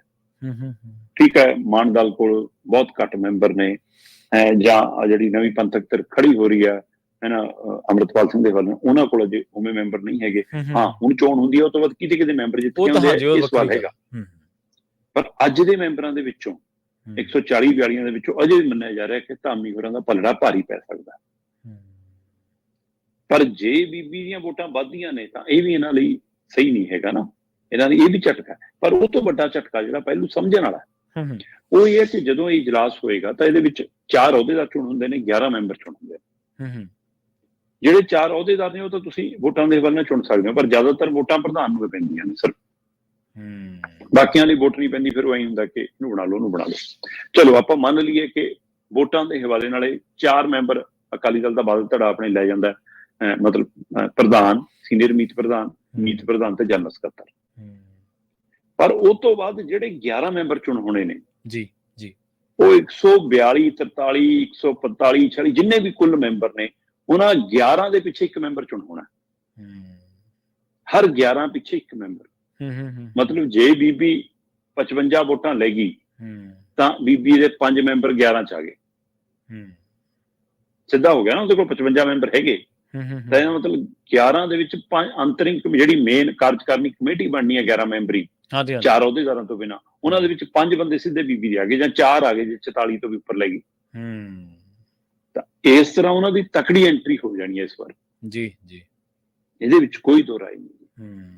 ਸੋ ਉਸ ਸਥਿਤੀ ਦੇ ਵਿੱਚ ਫਿਰ ਕਿਵੇਂ ਹੋਊਗਾ, ਕਿਉਂਕਿ ਪਿਛਲੀ ਵਾਰ ਤਾਂ ਇਹ ਵੀ ਸੀਗਾ ਕਿ ਬੀਬੀ ਅਜੇ ਅੱਡ ਨਹੀਂ ਸੀ। ਹਾਂ, ਕੁਝ ਧਿਰਾਂ ਇਹਨੂੰ ਇਸ ਪੱਖ ਤੋਂ ਵੀ ਵਿਚਾਰ ਰਹੀਆਂ ਕਿ ਬੀਬੀ ਦਾ ਤਾਂ ਪੱਤਾ ਹੀ ਕੱਟਤਾ ਜੀ, ਹੁਣ ਤਾਂ ਅਕਾਲ ਤਖਤ ਤੇ ਜੀ ਸਪਸ਼ਟੀਕਰਨ ਮੰਗ ਲਿਆ ਜੀ ਕੁੜੀ ਵਾਲੇ ਮਾਮਲੇ 'ਚ ਵੀ, ਹੈ ਨਾ। ਮੈਂ ਦਰਸ਼ਕਾਂ ਨੂੰ ਦੱਸ ਦਿਆਂ ਕਿ ਬੀਬੀ ਕੋਲ ਅੱਜ ਵੀ ਹੱਕ ਹੈਗਾ ਚੋਣ ਲੜਨ ਦਾ। ਠੀਕ ਹੈ। ਸੁਖਬੀਰ ਸਿੰਘ ਬਾਦਲ ਨੂੰ ਅਕਾਲ ਤਖਤ ਸਾਹਿਬ ਤੋਂ ਤਨਖਾਹੀਆ ਕਰਾਰ ਦਿੱਤਾ। ਬੀਬੀ ਜਗੀਰ ਕੌਰ ਨੂੰ ਜਾਂ ਸਾਬਕਾ ਮੰਤਰੀਆਂ ਨੂੰ ਜਿਹੜੇ ਚਾਹੇ ਇੱਧਰ ਰਹੇ ਚਾਹੇ ਉੱਧਰ ਹੈ, ਉਹਨਾਂ ਨੂੰ ਕਿਸੇ ਨੂੰ ਤਨਖਾਹੀਆ ਕਰਾਰ ਜਾਂ ਕਿਸੇ ਤਰ੍ਹਾਂ ਦੀ ਰਾਜਨੀਤਿਕ ਗਤੀਵਿਧੀ ਤੇ ਅਜੇ ਰੋਕ ਨਹੀਂ ਲਾਈ। ਉਹਨਾਂ ਤੋਂ ਸਿਰਫ ਸਪਸ਼ਟੀਕਰਨ ਮੰਗਿਆ। ਜੀ ਜੀ ਜੀ ਬਿਲਕੁਲ। ਸੋ ਉਹ ਸਪਸ਼ਟੀਕਰਨ ਉਹਨਾਂ ਨੇ ਪਹੁੰਚਾ ਦਿੱਤੇ ਆ ਉੱਥੇ। ਉਹਨਾਂ ਤੇ ਕੋਈ ਇਹੋ ਜਿਹਾ ਅਧਿਕਾਰਤ ਰੋਕ ਨਹੀਂ ਹੈਗੀ। ਇਸ ਲਈ ਬੀਬੀ ਅਧਿਕਾਰਕ ਤੌਰ ਤੇ ਸੰਵਿਧਾਨਕ ਤੌਰ ਤੇ ਚੋਣ ਲੜਨ ਦਾ ਹੱਕ ਰੱਖਦੀ ਹੈ। ਹਾਂ, ਇਖਲਾਕੀ ਤੌਰ ਤੇ ਉਹ ਲੜੇ ਨਾ ਲੜੇ ਉਹਦੀ ਆਪਣੀ ਜ਼ਮੀਰ ਦਾ ਪਹਿਲੋਂ ਕਹਿ ਕੇ ਅਜੇ ਮੇਰਾ ਮਾਮਲਾ ਲੱਗਿਆ ਹੋਇਆ ਅਦਾਲਤ ਦੇ ਵਿੱਚ, ਸਰਵਉੱਚ ਅਦਾਲਤ ਦੇ ਵਿੱਚ, ਸੋ ਇਸ ਲਈ ਮੈਂ ਅਜੇ ਕਿਸੇ ਤਰ੍ਹਾਂ ਦੀ ਇਸ ਰਾਜਨੀਤਿਕ ਪ੍ਰਕਿਰਿਆ 'ਚ ਨਹੀਂ ਪਾਉਂਗੀ, ਕਿਉਂਕਿ ਹੁਣ ਸ਼੍ਰੋਮਣੀ ਕਮੇਟੀ ਦੀ ਚੋਣ ਧਾਰਮਿਕ ਨਹੀਂ ਰਹੀ, ਰਾਜਨੀਤੀ ਹੈ। ਸੋ ਇਹ ਦੇਖਣ ਵਾਲੀ ਗੱਲ ਹੋਊਗੀ। ਹਾਂ, ਪਰ ਬੀਬੀ ਨੂੰ ਲੜਨ ਦਾ ਅਧਿਕਾਰ ਹੈਗਾ ਤੇ ਬਿਲਕੁਲ ਐਤਕੀ ਪ੍ਰੀਖਿਆ ਦੀ ਘੜੀ ਹੋਊਗੀ, ਕੁਝ ਵੀ ਸੰਭਵ ਹੈਗਾ। ਜੀ ਬਿਲਕੁਲ। ਪਰ ਜੇ ਕਿਤੇ ਬਾਜ਼ੀ ਪੁੱਠੀ ਪੈ ਗਈ ਤਾਂ ਅਕਾਲੀ ਦਲ ਬਾਦਲ ਦੀ ਸਿਆਸਤ ਜਿਹੜੀ ਹੈ, ਜੇਕਰ ਉਹਨਾਂ ਦੇ ਹੱਥੋਂ ਧਾਰਮਿਕ ਇਹ ਜਿਹੜੀ ਬਹੁਤ ਬਹੁਤ ਵੱਡੀ ਜ਼ਿੰਮੇਵਾਰੀ ਹੈ ਇੱਕ, ਔਰ ਇਹ ਪ੍ਰਭਾਵ ਸਿਰਜਿਆ ਜਾਂਦਾ ਰਿਹਾ। ਆਪਾਂ ਦੇਖਦੇ ਹਾਂ ਕਿ ਅਕਾਲੀ ਦਲ ਦਾ ਉਹੀ ਅਕਾਲੀ ਦਲ ਨੂੰ ਮੰਨਿਆ ਜਾਂਦਾ ਰਿਹਾ ਜਿਹੜਾ SGPC ਦੇ ਉੱਤੇ ਕਾਬਜ਼ ਹੈ, ਜਾਂ ਕਹਿ ਲਓ। ਹਾਲਾਂਕਿ ਦੇਖਣ ਵਾਲੀ ਗੱਲ ਆ, ਪਰ ਫਿਰ ਵੀ ਮੇਰਾ ਖਿਆਲ ਹੈ ਕਿ ਫਿਰ ਸਿਆਸੀ ਰਸਾਤਲ ਦੇ ਨਾਲ ਨਾਲ ਧਾਰਮਿਕ ਸਿਆਸਤ ਦੇ ਵਿੱਚ ਵਾਪਸੀ ਬਹੁਤ ਔਖੀ ਹੋ ਜਾਊਗੀ। ਬਿਲਕੁਲ। ਅਗਲੀ ਖਬਰ ਦੇ ਵੱਲ ਵੱਧ ਗਏ ਤੇ ਕਈ ਵਾਰੀ ਨਾ ਸ਼ਰਮਾ ਜੀ, ਆਪਾਂ ਦੇਖੋ ਸਿਆਸੀ ਵਰਤਾਰਿਆਂ ਬਾਰੇ ਗੱਲਬਾਤ ਕਰਦੇ ਹੁੰਦੇ, ਕਈ ਵਾਰੀ ਚੀਜ਼ਾਂ ਹਾਸੋਹੀਣੀਆਂ ਤੇ ਕਈ ਵਾਰੀ ਬਹੁਤ ਜ਼ਿਆਦਾ ਗੰਭੀਰ ਹੋ ਜਾਂਦੇ ਨੇ ਤੇ ਕਈ ਵਾਰੀ ਹੈਰਾਨ ਕਰ ਦੇਣ ਵਾਲੇ ਵਰਤਾਰੇ ਵਾਪਰ ਜਾਂਦੇ ਆ। ਹੁਣ ਪ੍ਰਧਾਨ ਭਾਜਪਾ ਦਾ ਸੁਨੀਲ ਜਾਖੜ ਦੀਆਂ ਸੁਰਾਂ ਵੱਖਰੀਆਂ, ਆਪਾਂ ਖਬਰਾਂ ਕਰ ਹੀ ਰਹੇ ਹਾਂ ਲਗਾਤਾਰ, ਤੁਸੀਂ ਸਾਨੂੰ ਬਹੁਤ ਜਾਣਕਾਰੀਆਂ ਦਿੱਤੀਆਂ, ਔਰ ਇੱਥੋਂ ਤੱਕ ਕਿ ਅੱਜ ਜਿਹੜੀਆਂ ਚੀਜ਼ਾਂ ਛਪ ਰਹੀਆਂ ਨੇ ਇਹਦੇ ਬਾਰੇ ਆਪਾਂ ਬਹੁਤ ਦਿਨ ਪਹਿਲਾਂ ਡਿਟੇਲ ਦੇ ਵਿੱਚ ਗੱਲਬਾਤ ਕੀਤੀ ਸੀਗੀ। ਪੰਜਾਬ ਭਾਜਪਾ ਦਾ ਪ੍ਰਧਾਨ ਚੁਣਿਆ ਜਾਣਾ ਜਾਂ ਉਹਦੇ ਬਾਰੇ ਚਰਚਾਵਾਂ ਚੱਲ ਪਈਆਂ ਨੇ। ਹੁਣ ਜ਼ਾਹਰ ਜੀ ਗੱਲ ਹੈ ਕਿ ਇਹਦੇ 'ਚੋਂ ਭਾਜਪਾਈ ਲੀਡਰਸ਼ਿਪ ਦਾ ਨਾਮ ਮੂਹਰੇ ਆਉਣਾ ਹੋਊਗਾ, ਪਰ ਇਹਦੇ ਲਈ ਪੰਜਾਬ ਦੇ ਕਾਂਗਰਸੀ ਆਪਣੇ ਪਰ ਤੋਲ ਰਹੇ ਨੇ। ਕਿੱਡੀ ਵਿਚਿੱਤਰ ਗੱਲ ਹੈ। ਅਸਲ ਦੇ ਵਿੱਚ ਜਦੋਂ ਸੁਨੀਲ ਜਾਖੜ ਭਾਜਪਾ 'ਚ ਗਏ ਜੀ, ਕਾਂਗਰਸ ਛੱਡ ਕੇ ਗਏ, ਹਾਂਜੀ, ਉਹਨਾਂ ਜਦੋਂ ਸਿੱਧਾ ਪ੍ਰਧਾਨ ਲਾਇਆ ਤਾਂ ਭਾਜਪਾ ਦੇ ਜਿਹੜੇ ਸੰਘ ਨਾਲ ਜੁੜੇ ਲੀਡਰ ਨੇ, ਜਾਂ ਪੁਰਾਣੇ ਘਾਗ ਲੀਡਰ ਨੇ, ਜਾਂ ਉਮਰ ਦਰਾਜ਼ ਲੀਡਰ ਨੇ, ਉਹਨਾਂ ਨੇ ਸੁਨੀਲ ਜਾਖੜ ਨੂੰ ਪ੍ਰਵਾਨ ਨਹੀਂ ਕੀਤਾ। ਪਰ ਸੁਨੀਲ ਜਾਖੜ ਨੇ ਪ੍ਰਧਾਨਗੀ ਦੇ ਨਾਤੇ ਕੰਮ ਤਾਂ ਕਰਨਾ ਸੀ। ਕਦੇ ਮੀਟਿੰਗ ਬੁਲਾਉਣੀ ਹੈ, ਕਦੇ ਵਰਕਰਾਂ ਨੂੰ ਮਿਲਣਾ ਹੈ, ਕਦੇ ਕਿਤੇ ਸਮਾਗਮ ਰੱਖਿਆ, ਕਦੇ ਰਾਜਪਾਲ ਨੂੰ ਮੰਗ ਪੱਤਰ ਦੇਣ ਜਾਣਾ, ਕਦੇ ਸਰਕਾਰ ਦੇ ਖਿਲਾਫ ਪ੍ਰੈਸ ਕਾਨਫਰੰਸ ਕਰਨੀ ਹੈ, ਕਦੇ ਆਪਣਾ ਏਜੰਡਾ ਦੱਸਣਾ। ਫਿਰ ਉਹਨੇ ਨਾਲ ਜਿਹੜੇ ਭਾਜਪਾਈ ਲੀਡਰ ਬਿਠਾਏ ਉਹ ਜ਼ਿਆਦਾਤਰ ਉਹੀ ਦਿਖਦੇ ਸੀ ਜਿਹੜੇ ਕਾਂਗਰਸ ਚੋਂ ਆਏ ਸੀ। ਤੋ ਇਹ ਬਰਦਾਸ਼ਤ ਭਾਜਪਾ ਦੇ ਆਮ ਲੀਡਰ ਨੂੰ, ਜਿਹੜਾ ਪੁਰਾਣਾ ਉਹਨਾਂ ਨਾਲ ਸੰਘ ਦੇ ਹਵਾਲੇ ਨਾਲ ਜਾਂ ਭਾਜਪਾ ਦੇ ਹਵਾਲੇ ਨਾਲ ਪੁਰਾਣਾ ਤੁਰਿਆ ਹੁੰਦਾ, ਉਹਨੂੰ ਮਨਜ਼ੂਰ ਨਹੀਂ ਹੋ ਰਿਹਾ ਸੀ। ਬੇਸ਼ੱਕ ਸੁਨੀਲ ਜਾਖੜ ਪ੍ਰਵਾਨ ਹੋਵੇ, ਪਰ ਅਗਲੇ ਕਹਿੰਦੇ ਕਾਂਗਰਸ ਚੋਂ ਆਇਆ, ਇਹ ਪ੍ਰਵਾਨ ਨਹੀਂ। ਸਹੀ ਸੀ, ਬਿਲਕੁਲ। ਇਹਨੂੰ ਲੈ ਕੇ ਸੁਨੀਲ ਜਾਖੜ ਵੀ ਮੁਸ਼ਕਲ 'ਚ ਰਹੇ ਨੇ। ਉਹ ਵੀ ਉੱਥੇ ਸਹਿਜ ਨਹੀਂ ਹੋ ਪਾਏ, ਜਥੇਬੰਦਕ ਤੌਰ ਤੇ ਉਹਨਾਂ ਨੂੰ ਸਹਿਯੋਗ ਨਹੀਂ ਮਿਲਿਆ ਹੋਊਗਾ, ਨਹੀਂ ਮਿਲਿਆ। ਸੋ ਇਹਦੇ ਵਿੱਚ ਫਿਰ ਭਾਜਪਾਈ ਉਂਗਲ ਵੀ ਚੱਕਣ ਲੱਗ ਗਏ, ਲਓ ਜੀ ਸਾਡਾ ਤਾਂ ਇੱਕ ਅੱਧਾ MP ਅੱਗੇ ਬਣਦਾ ਰਿਹਾ, ਜਾਖੜ ਜਾਣ ਤੋਂ ਇੱਕ ਵੀ ਨਹੀਂ ਬਣਿਆ ਕਿ ਭਾਈ ਜਦ ਤੁਸੀਂ ਭਾਈਵਾਲ ਸੀ, ਤੁਹਾਡਾ ਵੋਟ 18% ਕਰਤਾ, ਅਗਲਾ ਕਹਿੰਦਾ ਮੈਂ ਤਾਂ ਤੀਏ ਨੰਬਰ ਦੀ ਪਾਰਟੀ ਬਣਾਤੀ, ਹੈ ਨਾ। ਪਰ ਭਾਜਪਾ ਹੀ ਕਹਿੰਦੇ ਨਹੀਂ ਜੀ, ਸਾਡਾ ਤਾਂ ਮੈਂਬਰ ਪਾਰਲੀਮੈਂਟ ਇੱਕ ਵੀ ਨਹੀਂ ਬਣਿਆ ਹੁਣ ਤਾਂ। ਉਹ ਕਹਿੰਦੇ ਜੀ ਪਿਛਲੀ ਵਾਰ 2019 ਦੇ ਵਿੱਚ ਅਸੀਂ ਜਦੋਂ ਮੈਂਬਰਸ਼ਿਪ ਕੀਤੀ ਪੰਜਾਬ 'ਚ 23 ਲੱਖ ਤੱਕ ਲੈ ਗਏ ਸੀ, ਹੁਣ ਇਸ ਜਾਖੜ ਦਿਆਂ ਤੋਂ ਕਲੇਸ਼ ਹੈ ਜਾਂ ਪਿਆ 4 ਲੱਖ ਤੋਂ ਉੱਪਰ ਨਹੀਂ ਜਾ ਰਹੀ ਅਜੇ ਤੱਕ। ਸੋ ਇਸ ਲਈ ਉਹ ਜਾਖੜ ਤੇ ਉਂਗਲ ਧਰ ਰਹੇ ਸੀ। ਇਹ ਸਭ ਦੇ ਦਰਮਿਆਨ ਜਾਖੜ ਹੋਰੀ ਜਿਸ ਤਸੀਰ ਦੇ ਜਾਣੇ ਜਾਂਦੇ ਨੇ, ਉਹਨਾਂ ਨੇ ਉਸ ਹਵਾਲੇ ਨਾਲ ਆਪਣੇ ਅਸਤੀਫੇ ਦੀ ਪੇਸ਼ਕਸ਼ ਕਰਤੀ। ਆਪਾਂ ਉਸ ਤੋਂ ਬਾਅਦ ਦਿੱਲੀ ਮਿਲ ਆਏ, ਹੈ ਨਾ, ਆਪਣੀ ਗੱਲ ਰੱਖਿਆ। ਹੁਣ ਤਾਂ ਉਹ ਵੀ ਗੱਲਾਂ ਮੀਡੀਆ 'ਚ ਆਉਣ ਲੱਗ ਗਈਆਂ, ਹਾਂਜੀ ਕਿ ਉੱਥੇ ਰੋਜ਼ ਸਭ ਲਟਕਾਇਆ ਜੇ ਹੈ ਉਹ ਹੈ। ਪਰ ਹੁਣ ਭਾਜਪਾ ਨੇ ਆਖਰ ਪ੍ਰਧਾਨ ਤਾਂ ਚੁਣਨਾ ਹੈ ਨਾ ਕੋਈ। ਫਿਰ ਜੇ ਜਾਖੜ ਨਹੀਂ ਮੰਨਦੇ ਤਾਂ ਪ੍ਰਧਾਨ ਕੌਣ? ਬੇਸ਼ੱਕ ਅਜੇ ਤੱਕ ਭਾਜਪਾ ਖੁੱਲ ਕੇ ਨਹੀਂ ਬੋਲ ਰਹੀ ਕਿ ਅਸੀਂ ਅਸਤੀਫਾ ਪ੍ਰਵਾਨ ਕਰ ਲਿਆ ਜਾਂ ਕਰਾਂਗੇ, ਜਾਖੜ ਨੂੰ ਮਨਾਉਣਾ ਹੈ, ਨਹੀਂ ਮਨਾਉਣਾ, ਪਰ ਉਹਨਾਂ ਦੀਆਂ ਜਿਸ ਕਦਰ ਹੁਣ ਜਿਮਨੀ ਚੋਣਾਂ ਨੂੰ ਲੈ ਕੇ ਤਿਆਰੀਆਂ ਚੱਲੀਆਂ ਨੇ, ਉਹਨੇ ਕਾਫੀ ਕੁਝ ਸੰਕੇਤ ਦੇਤਾ। ਉਹ ਕਹਿੰਦੇ ਜਾਖੜ ਤੋਂ ਬਿਨਾਂ ਅੱਗੇ ਵਧੋ। ਇਹਦਾ ਮਤਲਬ 4 ਜਿਮਨੀ ਚੋਣਾਂ ਲਈ ਜਿਵੇਂ ਇੰਚਾਰਜ, ਸਹਿ ਇੰਚਾਰਜ ਲਾਏ ਨੇ, ਉਹਨਾਂ ਨੇ ਕਾਫੀ ਕੁਝ ਸਾਫ਼ ਕਰ ਦਿੱਤਾ। ਉਹਨਾਂ ਦੇ ਵਿੱਚੋਂ ਹੀ ਪ੍ਰਧਾਨਗੀ ਦੇ ਲਈ ਵੀ ਕਾਫੀ ਕੁਝ ਸਾਫ਼ ਹੁੰਦਾ। ਹੁਣ ਤੁਸੀਂ ਦੇਖੋ ਕਿ ਕਾਂਗਰਸੀ ਤਾਂ ਪ੍ਰਧਾਨ ਬਣਨ ਲਈ ਪਰ ਤੋਲ ਰਹੇ ਨੇ, ਪਰ 4 ਜਿਮਨੀ ਚੋਣਾਂ ਦੇ ਲਈ ਬਕਾਇਦਾ ਤੌਰ ਤੇ ਇੰਚਾਰਜ ਲਾਏ ਆ ਭਾਜਪਾ ਨੇ। ਗਿੱਦੜਬਾਹਾ ਦੇ ਲਈ ਅਵਿਨਾਸ਼ ਰਾਏ ਖੰਨਾ ਨੂੰ ਲਾਇਆ, ਹੈ ਨਾ। ਇਸੇ ਤਰ੍ਹਾਂ ਮਨੋਰੰਜਨ ਕਾਲੀਆ ਨੂੰ ਬਰਨਾਲੇ ਤੋਂ ਇੰਚਾਰਜ ਲਾਤਾ ਹੈ, ਇਸੇ ਤਰ੍ਹਾਂ ਚੱਬੇਵਾਲ ਤੋਂ ਸਵੇਤ ਮਲਿਕ ਨੂੰ ਲਾਤਾ ਹੈ, ਇਸੇ ਤਰ੍ਹਾਂ ਅਸ਼ਵਨੀ ਸ਼ਰਮਾ ਨੂੰ ਡੇਰਾ ਬਾਬਾ ਨਾਨਕ ਲਾਤਾ। ਇਹ ਚਾਰੇ ਪੁਰਾਣੇ ਸੰਗੀ ਜੀ ਬਿਲਕੁਲ ਪੁਰਾਣੇ ਭਾਜਪਾਈ ਦੇ ਕਾਗ ਲੀਡਰਾਂ ਚੋਂ ਨੇ ਚਾਰਾਂ ਦੇ ਨਾਮ। ਸੋ ਇਹਨਾਂ ਚਾਰਾਂ ਨੂੰ ਦੇਖ ਕੇ ਉਹਨਾਂ ਨੇ ਇਹ ਸੰਕੇਤ ਦਿੱਤਾ ਕਿ ਹੁਣ ਅਸੀਂ ਆਪਣੇ ਕੋਰ ਗਰੁੱਪ ਨੂੰ ਅੱਗੇ ਵਧਾਵਾਂਗੇ। ਪਰ ਪੰਜਾਬ 'ਚ ਬੀਜੇਪੀ ਦਾ ਪ੍ਰਧਾਨ ਬਣਨ ਦੇ ਲਈ ਹੈ ਨਾ, ਬਕਾਇਦਾ ਤੌਰ ਤੇ ਜੇ ਮੈਂ ਗੱਲ ਕਰਾਂ ਤਾਂ ਰਾਣਾ ਗੁਰਮੀਤ ਸੋਢੀ ਦਾ ਨਾਮ ਵੀ ਚੱਲੀ ਜਾਂਦਾ, ਠੀਕ ਹੈ ਨਾ, ਕੇਵਲ ਢਿੱਲੋਂ ਦਾ ਨਾਮ ਵੀ ਤੁਰ ਪਿਆ, ਰਵਨੀਤ ਬਿੱਟੂ ਵੀ ਦਾਅਵੇਦਾਰ ਬਣੇ ਨੇ ਤੇ ਛੁਪਿਆ ਰੁਸਤਮ ਮਨਪ੍ਰੀਤ ਬਾਦਲ ਵੀ ਕਹਿੰਦੇ ਉਮੀਦ ਲਾਈ ਬੈਠਾ ਕਿ ਮੇਰੇ ਤੇ ਗਾਉਣਾ ਪੈ ਜਾਵੇ। ਅੱਛਾ, ਹੁਣ ਭਾਵ ਇਹ ਹੈ ਕਿ ਭਾਜਪਾ ਦੁਵਿਧਾ 'ਚ ਹੈ, ਭਾਜਪਾ ਦੀ ਹਾਈ ਕਮਾਂਡ ਦੁਚਿੱਤੀ 'ਚ ਹੈ ਕਿ ਪੰਜਾਬ 'ਚੋਂ ਭਾਜਪਾ ਦਾ ਪ੍ਰਧਾਨ ਬਣਾਉਣ ਲੱਗਿਆ ਜੱਟ ਸਿੱਖ ਚਿਹਰਾ ਲੱਭੀਏ ਕਿ ਹਿੰਦੂ ਚਿਹਰਾ ਲੱਭੀਏ। ਜੋ ਜੱਟ ਸਿੱਖ ਚਿਹਰਾ ਲੱਭਦੇ ਆ ਤਾਂ ਉਹਨਾਂ ਨੂੰ ਆਪਣੀ ਪਾਰਟੀ 'ਚ ਕੋਈ ਚਿਹਰਾ ਲੱਭਦਾ ਨਹੀਂ, ਉਹ ਸਾਰੇ ਬਾਹਰੋਂ ਆਏ ਹੋਏ ਚਿਹਰੇ ਉਹਨਾਂ ਨੂੰ ਲੱਗਦੇ ਹੈ ਨਾ। ਗਰੇਵਾਲ ਵਰਗੇ ਤਾਂ ਉਮੀਦਵਾਰ ਵੀ ਬਣਾ ਕੇ ਦੇਖਿਆ ਸੀ, ਗੱਲ ਨਹੀਂ ਬਣੀ। ਸੋ ਇਸੇ ਤਰ੍ਹਾਂ ਮਤਲਬ ਕਿ ਇਕਬਾਲ ਸਿੰਘ ਲਾਲਪੁਰਾ ਹੋਰੀ ਹੈਗੇ ਨੇ, ਪਰ ਉਹ ਗੱਲ ਨਹੀਂ ਬਣਦੀ ਉਹਨਾਂ ਦੀ। ਇਹ ਸਾਰੀ ਪ੍ਰਕਿਰਿਆ 'ਚ ਇਹ ਲੀਡਰ ਨੂੰ ਬਿੱਟੂ ਲੱਗਦਾ ਕਿ ਜੇ ਮੈਨੂੰ ਅਚਾਨਕ ਹਾਰੇ ਹੋਏ ਨੂੰ ਮੰਤਰੀ ਬਣਾ ਸਕਦੇ, ਰਾਜ ਸਭਾ ਭੇਜ ਸਕਦੇ, ਲੈ ਖਬਰ ਮੈਨੂੰ ਪ੍ਰਧਾਨ ਵੀ ਬਣਾ ਦੇਣ। ਮਨਪ੍ਰੀਤ ਬਾਦਲ ਬੇਸ਼ੱਕ ਗਿੱਦੜਬਾਹਾ ਤੋਂ MLA ਬਣਨ ਦੇ ਹਵਾਲੇ ਨਾਲ ਸਰਕਾਰ ਹੋਇਆ, ਪਰ ਪ੍ਰਧਾਨਗੀ ਦੀ ਇੱਛਾ ਪਾਲ ਲਈ ਉਹਨਾਂ ਨੇ, ਹੈ ਨਾ। ਤੇ ਇਧਰ ਕੇਵਲ ਢਿੱਲੋਂ ਆਪਣੇ ਪੈਸੇ ਦੇ ਦਮ ਤੇ, ਸ਼ਕਤੀਆਂ ਦੇ ਦਮ ਤੇ ਬਰਨਾਲਾ 'ਚ ਜਿੱਥੇ ਉਮੀਦਵਾਰੀ ਦਾ ਦਾਅਵੇਦਾਰ ਹੈ ਉੱਥੇ ਪ੍ਰਧਾਨਗੀ ਦਾ ਦਾਅਵੇਦਾਰ ਵੀ ਬਣ ਗਏ। ਤੇ ਸੋਢੀ ਹੋਈ ਬਾਇਆ ਕੈਪਟਨ ਕੋਸ਼ਿਸ਼ ਕਰ ਰਹੇ ਨੇ, ਪਰ ਜਿਹੜੇ ਕੈਪਟਨ ਦੇ ਰਾਹੀਂ ਉਹ ਕੋਸ਼ਿਸ਼ ਕਰ ਰਹੇ, ਕੈਪਟਨ ਤਾਂ ਵੀ ਸੋਚਦੇ ਆ ਕਿ ਪਰਨੀਤ ਕੌਰ ਨੂੰ ਬਣਾ ਦੋ। ਸੋ ਇਹ ਸਾਰੀ ਪ੍ਰਕਿਰਿਆ ਦੇ ਵਿੱਚ ਭਾਜਪਾ ਦਾ ਜਿਹੜਾ ਕੋਰ ਗਰੁੱਪ ਹੈ ਉਹ ਕਹਿੰਦਾ ਵੀ ਹੁਣ ਗਲਤੀ ਨਾ ਕਰਿਓ। ਉਹਨਾਂ ਨੇ ਹਾਈ ਕਮਾਂਡ ਨੂੰ ਸੁਨੇਹਾ ਭੇਜਤਾ ਕਿ ਬਾਹਰੋਂ ਆਇਆ ਨਹੀਂ ਬਣਾਉਣਾ, ਸਾਡਿਆਂ ਚੋਂ ਬਣਾਓ। ਉਹ ਸਾਡਿਆਂ ਜਦੋਂ ਬਣਾਓ ਤਾਂ ਫਿਰ ਕਹਿੰਦੇ ਵੀ ਕਿ ਮਸਲਾ ਤਾਂ ਇਹ ਹੈ ਕਿ ਉਮਰ ਦਰਾਜ ਹੋ ਗਏ ਕਈ, ਜਿਵੇਂ ਲਕਸ਼ਮੀ ਕਾਂਤਾ ਚਾਵਲਾ, ਮਾਸਟਰ ਮੋਹਨ ਲਾਲ ਜਾਂ ਮਦਨ ਮੁੱਤਲ ਚਾਹੇ ਬਾਹਰ ਚਲੇ ਗਏ ਸੀ, ਪਰ ਉਹ ਸਾਰੇ ਉਮਰ ਦਰਾਜੇ ਹੋ ਗਏ। ਕਹਿੰਦੇ ਫਿਰ ਹੋਰ ਕਿਹਨਾਂ ਚੋਂ ਬਣਾਈਏ? ਫਿਰ ਕਹਿੰਦੇ ਅਵਿਨਾਸ਼ ਰਾਏ ਖੰਨਾ ਤੇ ਮਨੋਰੰਜਨ ਕਾਲੀਆ ਵਰਗੇ ਵੀ ਦਾਅਵੇਦਾਰ ਹੈਗੇ, ਹੈ ਨਾ। ਉਹ ਵੀ ਪਰ ਤੋਲਦੇ ਨੇ, ਪਰ ਚਰਚਾ ਤਰਨਯੁੱਗ ਤੇ ਸੁਭਾਸ਼ ਸ਼ਰਮਾ ਦੀ ਤੁਰ ਪਈ,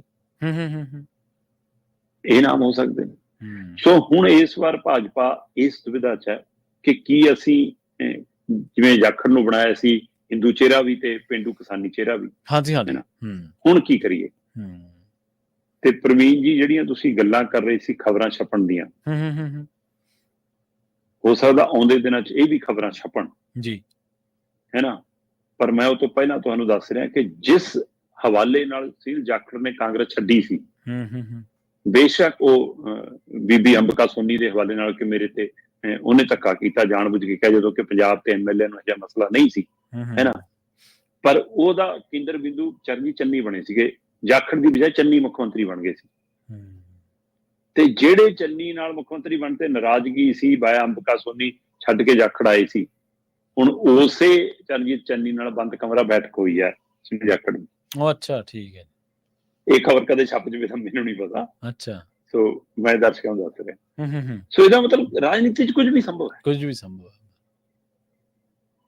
ਤੇ ਜੇ ਅਸ਼ੋਕ ਤਵਰ ਵਾਪਸ ਆ ਸਕਦਾ, ਜਿਹੜਾ ਕਿੰਨੀਆਂ ਹੀ ਪਾਰਟੀਆਂ ਘੁੰਮ ਆਇਆ, ਭਾਜਪਾ ਵੀ, ਆਪ ਵੀ, ਮੇਰਾ ਖਿਆਲ ਇੱਕ ਹੋਰ ਨੈਲੋ ਪਤਾ ਨਹੀਂ ਜਜ਼ਪਾ ਚੋਂ ਵੀ ਕੋਈ, ਹੈ ਨਾ, ਉਹ ਮੁੜ ਕੇ ਕਾਂਗਰਸ 'ਚ ਆ ਗਿਆ, ਹਰਿਆਣੇ 'ਚ ਪ੍ਰਧਾਨ ਰਿਹਾ ਕਾਂਗਰਸ, ਪ੍ਰਚਾਰ ਦੇ ਆਖਰੀ ਦਿਨ ਆ ਗਿਆ, ਹੈ ਨਾ।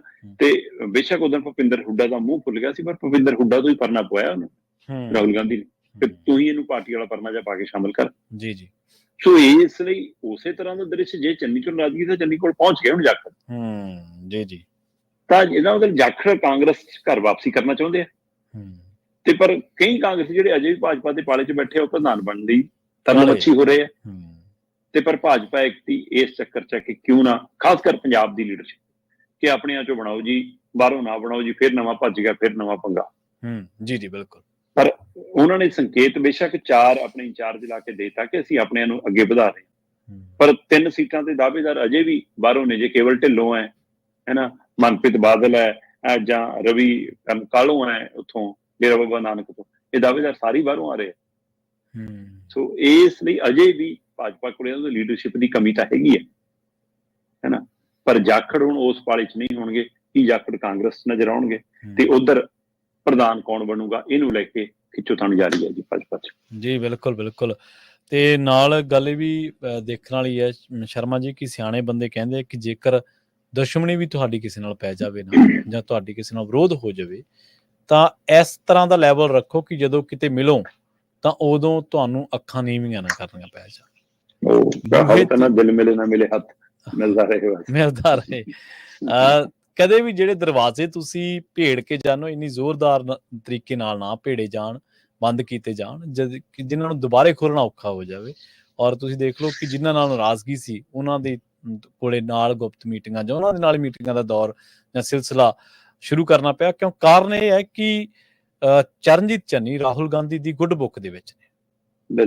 ਜੀ, ਅਗਲੀ ਖਬਰ ਦੇ ਵੱਲ ਵਧੀਏ ਤੇ ਗੱਲ ਕਰੀਏ ਪੰਜਾਬ ਦੇ ਵਿੱਚ ਇੱਕ ਹੋਰ ਹਿੰਸਕ ਦੌਰ ਦੀ, ਜਿਹੜਾ ਨਾ ਸਿਰਫ ਇਸ ਗੱਲ ਦਾ ਦਾਅਵਾ ਕਰਦਾ, ਜਿਸ ਗੱਲ ਦਾ ਗਵਾਹ ਹੈ ਕਿ ਅਸੀਂ ਚੌਧਰ ਖਾਤਰ ਕਿੰਨੇ ਕਿਸ ਲੈਵਲ ਤੇ ਜਾ ਡਿੱਗੇ ਆ, ਬਲਕਿ ਇੱਕ ਨੁਮਾਇੰਦਿਆਂ ਦੀ ਚੋਣ ਲਹੂ ਵੀਟਵੀਂ ਜੰਗ ਦੇ ਵਿੱਚ ਤਬਦੀਲ ਹੋ ਗਈ। ਆਪਾਂ ਦੇਖ ਰਹੇ ਹਾਂ ਪੰਚਾਇਤੀ ਚੋਣਾਂ ਦੇ ਵਿੱਚ ਹਿੰਸਕ ਦੌਰ ਨਹੀਂ ਰੁਕ ਰਿਹਾ। ਸ਼ਰਮਾ ਜੀ, ਸਾਰਾ ਪੰਜਾਬ ਕੀ ਜਗਤਪੁਰਾ ਵੀ ਬਣ ਸਕਦਾ ਹੈ? ਜਗਤਪੁਰਾ ਜਿਹੜਾ ਹੈ ਨਵਾਂ ਸ਼ਬਦ ਹੈ, ਇਹਦੇ ਬਾਰੇ ਜ਼ਰੂਰ ਦੱਸੋ। ਸੁਣ ਜੀ, ਪਹਿਲੀ ਗੱਲ ਤਾਂ ਇਹ ਹੈ ਕਿ ਕੱਲ ਨਾਮਜ਼ਦਗੀਆਂ ਵਾਪਸ ਲੈਣ ਦਾ ਆਖਰੀ ਦਿਨ ਸੀ ਜੀ, ਔਰ ਮੁੱਖ ਮੰਤਰੀ ਭਗਵੰਤ ਮਾਨ ਦੇ ਪਿੰਡ ਸਤੌਲ ਦੇ ਵਿੱਚ ਚਲੋ ਸਰਬਸੰਮਤੀ ਹੋ ਗਈ ਕੱਲ। ਬੇਸ਼ੱਕ ਕਾਗਜ਼ ਭਰਤੇ ਸੀ ਮੁੱਖ ਮੰਤਰੀ ਦੇ ਕਹਿਣ ਦੇ ਬਾਵਜੂਦ, ਜਾਣ ਦੇ ਬਾਵਜੂਦ, ਫਿਰ ਹੁਣ ਉੱਥੇ ਕਾਗਜ਼ ਵਾਪਸੀ ਦਾ ਦੌਰ ਚੱਲਿਆ। ਸਰਪੰਚ ਉਸੇ ਨੂੰ ਚੁਣ ਲਿਆ ਗਿਆ ਜਿਹਦੀ ਪਿੱਠ ਤੇ ਮੁੱਖ ਮੰਤਰੀ ਨੇ ਹੱਥ ਰੱਖਿਆ ਸੀ, ਜਿਹੜਾ ਮੁੱਖ ਮੰਤਰੀ ਦੇ ਪਾਲੇ ਚੋਂ ਆ ਖਾਸ, ਤੇ 6 ਪਤਾ ਨਹੀਂ 7 ਪੰਚ ਵੀ ਚੁਣ ਲਏ, ਪਰ 3 ਪੰਚ ਅਜੇ ਵੀ ਰਹਿ ਗਏ, ਉਹਨਾਂ ਨੇ ਕਾਗਜ਼ ਵਾਪਸ ਨਹੀਂ ਲਏ। 3 ਮੇਰਾ ਖਿਆਲ ਵਾਰਡਾਂ ਦੇ ਵਿੱਚ ਪੰਚਾਂ ਦੀ ਚੋਣ ਹੋਈ। ਚਲੋ ਸਰਪੰਚੀ ਦੇ ਵਾਲਿਆਂ ਸਰਬਸੰਮਤੀ ਹੋ ਗਈ। ਪੰਜਾਬ 'ਚ ਕਈ ਥਾਵਾਂ ਤੇ ਇਸ ਵਾਰ ਸਰਬਸੰਮਤੀ ਹੋਈ ਹੈ। ਸਰਬਸੰਮਤੀ ਵਾਲੇ ਅੰਕੜੇ ਵੀ ਵੱਡੇ ਆ, ਜਿਹੜੇ ਚਰਚਾ 'ਚ ਘੱਟ ਆ ਰਹੇ। ਹਾਂ, ਬਹੁ ਗਿਣਤੀ ਸਰਪੰਚ ਸੱਤਾ ਦੇ ਨੇੜੇ ਵਾਲੇ ਚੁਣੇ ਜਾ ਰਹੇ ਆ ਤਾਂ ਕਿ ਕੰਮ ਲਏ ਜਾ ਸਕਣ ਪਿੰਡਾਂ 'ਚ। ਜੀ ਹਾਂ, ਅੱਛਾ, ਕਈ ਥਾਵਾਂ ਤੇ ਨਾਮ ਵਾਪਸੀ ਦਾ ਕੰਮ ਰਾਜਨੀਤਿਕ ਦਬਾਅ ਹੇਠ, ਕਈ ਥਾਵਾਂ ਤੇ ਕਾਗਜ਼ ਵਾਪਸੀ ਦਾ ਕੰਮ ਪਿੰਡ ਦੇ ਦਬਾਅ ਹੇਠ, ਕਈ ਥਾਵਾਂ ਤੇ ਨਾਮਜ਼ਦਗੀਆਂ ਵਾਪਸ ਲੈਣ ਦਾ ਰਿਸ਼ਤੇਦਾਰੀਆਂ ਦੇ ਦਬਾਅ ਹੇਠ, ਕਈ ਥਾਵਾਂ ਤੇ ਧੌਂਸ ਨਾਲ, ਮਿੰਨਤ ਨਾਲ, ਤਰਲੇ ਨਾਲ ਨਾਮਜ਼ਦਗੀਆਂ ਵਾਪਸ ਹੋਈਆਂ ਤੇ ਸਮਝੌਤੇ ਹੋ ਗਏ। ਪਰ ਇਹ ਸਭ ਦੇ ਵਿੱਚ ਜਿਹੋ ਜਿਹਾ ਦੌਰ ਇਸ ਵਾਰ 2-3 ਪਹਿਲੂ ਨਵੇਂ ਦੇਖਣ ਨੂੰ ਮਿਲੇ। ਇੰਜ ਏਦਾਂ ਇਸ ਕਦਰ ਨਹੀਂ ਕਦੇ ਏਦਾਂ ਹੋਇਆ ਕਿ ਬੋਲੀ ਵਾਲੀ ਪ੍ਰਕਿਰਿਆ, ਫਿਰ ਬੋਲੀ ਵਾਲੀ ਪ੍ਰਕਿਰਿਆ ਤੋਂ ਅੱਗੇ ਗੋਲੀਆਂ ਤੱਕ ਵਾਲੀ ਪ੍ਰਕਿਰਿਆ। ਬੇਸ਼ੱਕ ਆਮ ਆਦਮੀ ਪਾਰਟੀ ਨੇ ਕੱਲ ਪ੍ਰੈਸ ਕਾਨਫਰੰਸ ਕਰਕੇ ਇਹ ਕਿਹਾ ਕਿ ਵੀ ਵਰਕਰ ਸਾਡੇ ਮਾਰੇ ਜਾ ਰਹੇ ਨੇ ਤੇ ਸਾਡੇ ਤੇ ਦੋਸ਼ ਮੜਿਆ ਜਾ ਰਿਹਾ, ਪਰ ਇਹ ਸੋਚਣ ਦੀ ਲੋੜ ਵੀ ਹੈ ਕਿ ਤੁਹਾਡੇ ਵਰਕਰਾਂ ਤੇ ਹਮਲਾ ਕਿਉਂ ਹੋ ਰਿਹਾ? ਕੀ ਧੱਕਾ ਕਰ ਰਹੇ ਹੋ ਤੁਹਾਡੇ ਵਰਕਰ? ਮਤਲਬ ਚੇਅਰਮੈਨ ਹੈ ਜੀ, ਕੋਈ ਚੇਅਰਮੈਨ ਦਾ ਭਰਾ ਹੈ ਜੀ, ਕੋਈ ਮੰਤਰੀ ਦਾ ਪੀਏ ਹੈ ਜੀ, ਕੋਈ ਐਮਐਲਏ ਦਾ ਨੇੜਲਾ ਹੈ ਜੀ, ਕੋਈ ਉਹਨਾਂ ਦਾ ਰਿਸ਼ਤੇਦਾਰ ਹੈ ਜੀ, ਉਹ ਸਰਕਾਰੀ ਦਫ਼ਤਰਾਂ 'ਚ, ਵੀਡੀਓ ਦਫ਼ਤਰਾਂ 'ਚ ਬੈਠਾ ਹੈ, ਉਹ ਐਸਡੀਐਮ ਨਾਲ ਕੁੰਡੀ ਲਾ ਕੇ ਮੀਟਿੰਗ ਕਰ ਰਿਹਾ, ਉਹ ਕਾਗਜ਼ ਫਰੋਲ ਰਿਹਾ। ਇਹ ਸਾਰੀ ਪ੍ਰਕਿਰਿਆ ਨੇ ਕਿੰਨਾ ਮੁਸ਼ਕਲ ਖੜੀ ਕੀਤੀ। ਫਿਰ ਜੋ ਕੁਝ ਜੀਰੇ ਵਾਪਰਿਆ ਹੈ ਨਾ, ਫਿਰ ਉਹ ਤੋਂ ਬਾਅਦ ਜੋ ਕੁਛ ਮਤਲਬ ਕਿ ਵੀਡੀਓ ਦਫ਼ਤਰ 'ਚ ਵਾਪਰਿਆ ਕਿ ਅਕਾਲੀ ਲੀਡਰ ਨੇ ਗੋਲੀ ਮਾਰਤੀ ਜੀ, ਹੈ ਨਾ। ਫਿਰ ਉਹ ਤੋਂ ਬਾਅਦ ਹੁਣ ਕੱਲ ਤਰਨਤਾਰਨ ਪੱਟੀ 'ਚ ਜੋ ਵਾਪਰਿਆ ਕਿ ਰਾਹ 'ਚ ਘੇਰ ਕੇ ਗੋਲੀਆਂ ਮਾਰਤੀਆਂ। ਸੋ ਇਹ ਸਾਰੀ ਜਿਹੜੀ ਪ੍ਰਕਿਰਿਆ, ਇਹਨੇ ਫਿਕਰ ਪਾਇਆ ਕਿ ਅਜੇ 7 ਦਿਨ ਹੋਰ ਪਏ ਆ ਭਾਈ।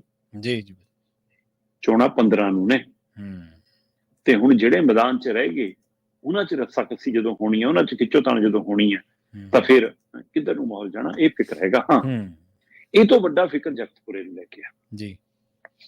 ਜਗਤਪੁਰਾ ਪਿੰਡ ਹੈ ਜੀ, ਮੋਹਾਲੀ ਦੇ ਵਿੱਚ ਪੈਂਦਾ ਪਿੰਡ ਹੈ। ਇਹ ਖਬਰਾਂ ਦਰਸ਼ਕਾਂ ਤੱਕ, ਸਰੋਤਿਆਂ ਤੱਕ ਪਹੁੰਚੀਆਂ ਹੋਣੀਆਂ ਕਿ ਉਸ ਪਿੰਡ ਦੇ ਵਿੱਚ ਜੀ 900 ਦੇ ਕਰੀਬ ਵੋਟ ਮੂਲ ਪੰਜਾਬੀ ਵਾਸੀਆਂ ਦੀ ਆ ਤੇ 6500 ਵੋਟ ਉਹਦੇ ਨਾਲ ਜੀ ਪ੍ਰਵਾਸੀ ਮਜ਼ਦੂਰਾਂ ਦੀ ਜੁੜ ਗਈ, ਕਲੋਨੀ ਦੀ ਜੁੜ ਗਈ, ਤੇ ਉਹਦੇ ਨਾਲ ਜੀ ਉੱਥੇ ਤਾਂ ਸਰਪੰਚ ਉਹਨਾਂ ਦਾ ਬਣੂਗਾ।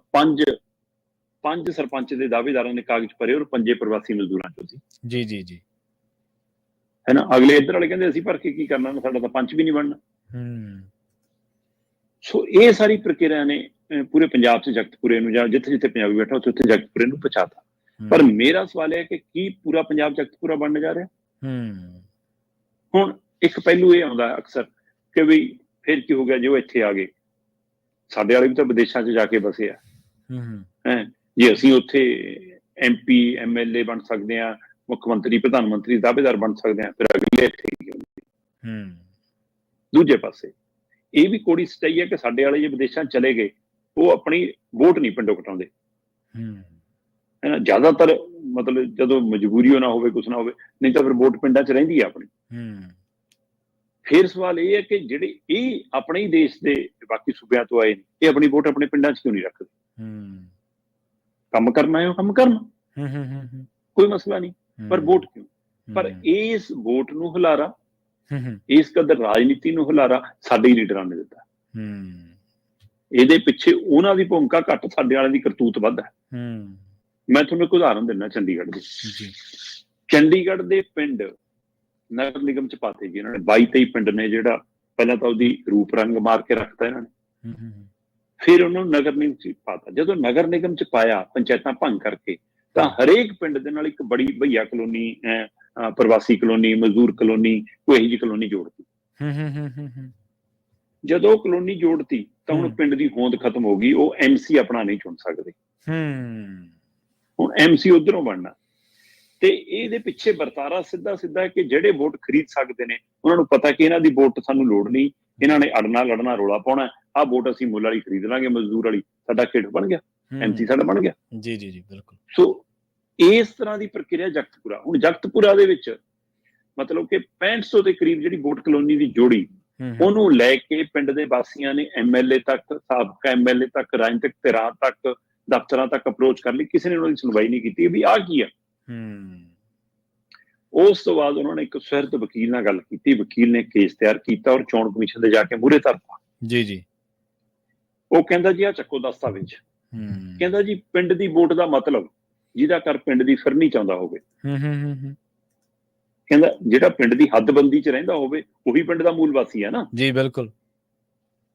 ਤੇ ਇਹ ਕਲੋਨੀ ਹੈ ਜਦੋਂ ਪਿੰਡ ਤੋਂ ਬਾਹਰ ਹੈ, ਪਿੰਡ ਦੀ ਹੱਦਬੰਦੀ ਤੋਂ ਬਾਹਰ ਹੈ।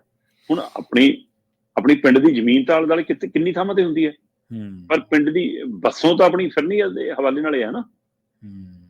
ਸੋ ਉਹ ਜ਼ਮੀਨ ਜਿਹੜੀ ਜਗਤਪੁਰਾ ਪਿੰਡ ਦੀ ਜ਼ਮੀਨ ਸੀ, ਉਹ ਕਿਸੇ ਸਮੇਂ ਗਵਾਂਡਾ ਨੇ ਖਰੀਦੀ। ਠੀਕ ਹੈ ਜੀ, ਠੀਕ ਹੈ। ਗਵਾਂਡਾ ਨੇ ਖਰੀਦ ਕੇ ਉੱਥੇ ਕਲੋਨੀ ਕੱਟੀ। ਉਹ ਮੈਂ ਕਹਿੰਦਾ ਝੌਂਪੜੀ ਵਾਲਿਆਂ ਨੂੰ ਦਿੱਤੀ, ਗਰੀਬਾਂ ਨੂੰ ਦਿੱਤੀ, ਮਜ਼ਦੂਰਾਂ ਨੂੰ ਦਿੱਤੀ, ਮੁੱਲ ਵੇਚੇ, ਜੋ ਮਰਜ਼ੀ ਹੋਇਆ।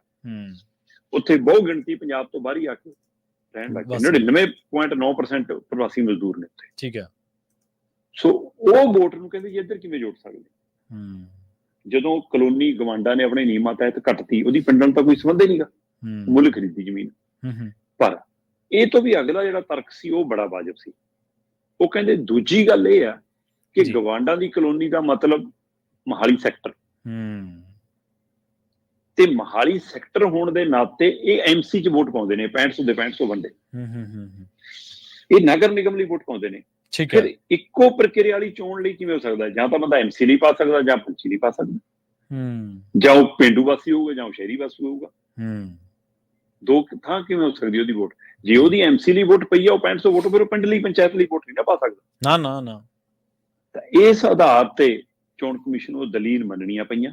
ਠੀਕ ਹੈ। ਤੇ ਹੁਣ ਉਹ ਜਗਤਪੁਰਾ ਦੀ ਪੰਚਾਇਤੀ ਚੋਣ ਰੱਦ ਹੋ ਗਈ। ਉਹ ਅੱਛਾ ਜੀ। ਹੁਣ 15 ਅਕਤੂਬਰ ਨੂੰ ਜਗਤਪੁਰਾ 'ਚ ਪੰਚਾਇਤੀ ਚੋਣਾਂ ਦੀ ਵੋਟਾਂ ਨਹੀਂ ਪੈਣਗੀਆਂ। ਬਕਾਇਦਾ ਚੋਣ ਕਮਿਸ਼ਨ ਨੇ ਹਦਾਇਤ ਕੀਤੀ ਹੈ ਅਫਸਰ ਅਧਿਕਾਰੀਆਂ ਨੂੰ ਕਿ ਨਵੇਂ ਸਿਰੇ ਤੋਂ ਵੋਟਰ ਸੂਚੀ ਤਿਆਰ ਕਰੋ, ਔਰ ਪਿੰਡ ਦੀ ਫਿਰਨੀ ਦੇ ਵਿੱਚ, ਪਿੰਡ ਦੀ ਹੱਦਬੰਦੀ 'ਚ ਜਿੰਨੇ ਕਰਨੇ, ਉਹਨਾਂ 'ਚ ਜਿਹੜਾ ਬਾਹਰਲਾ ਕੋਈ ਰਹਿੰਦਾ ਹੁੰਦਾ ਉਹਦੀ ਵੋਟ ਬਣੀ ਆ ਉਹ ਭਾਵਾਂ ਵਿੱਚ ਜੋੜੋ, ਪਰ ਜਿਹੜੇ ਇਹ ਕਲੋਨੀ ਇਹ ਵੋਟ ਨਹੀਂ ਗਿਣ ਹੋਊਗੀ। ਸੋ ਇਸ ਆਧਾਰ ਤੇ ਹੁਣ ਨਵੀਂ ਸੂਚੀ ਬਣ ਕੇ ਆਉਂਦੇ ਦਿਨਾਂ 'ਚ ਵੋਟ ਹੋਊਗੀ। ਪਰ ਸਵਾਲ ਇਹ ਕਿ ਕੀ ਪੂਰਾ ਪੰਜਾਬ ਆਉਣ ਵਾਲੇ ਸਮੇਂ 'ਚ ਜਗਤਪੁਰਾ ਬਣ ਜਾਊਗਾ? ਜਿਸ ਕਦਰ ਅਸੀਂ ਸਪੇਸ ਛੱਡ ਰਹੇ ਹਾਂ ਤਾਂ ਹੀ ਸਪੇਸ ਪੂਰੀ ਹੋ ਰਹੀ ਹੈ ਨਾ। ਜੀ ਜੀ ਬਿਲਕੁਲ। ਤੁਸੀਂ ਪੂਰਾ ਦੋਸ਼ ਉਹਨਾਂ ਨੂੰ ਇਹ ਕਹਿ ਕੇ ਤਾਂ ਦੇ ਸਕਦੇ ਕਿ ਉਹ ਕਿਉਂ ਆ ਗਏ ਜੀ, ਲੈ ਕੇ ਕੌਣ ਆਇਆ?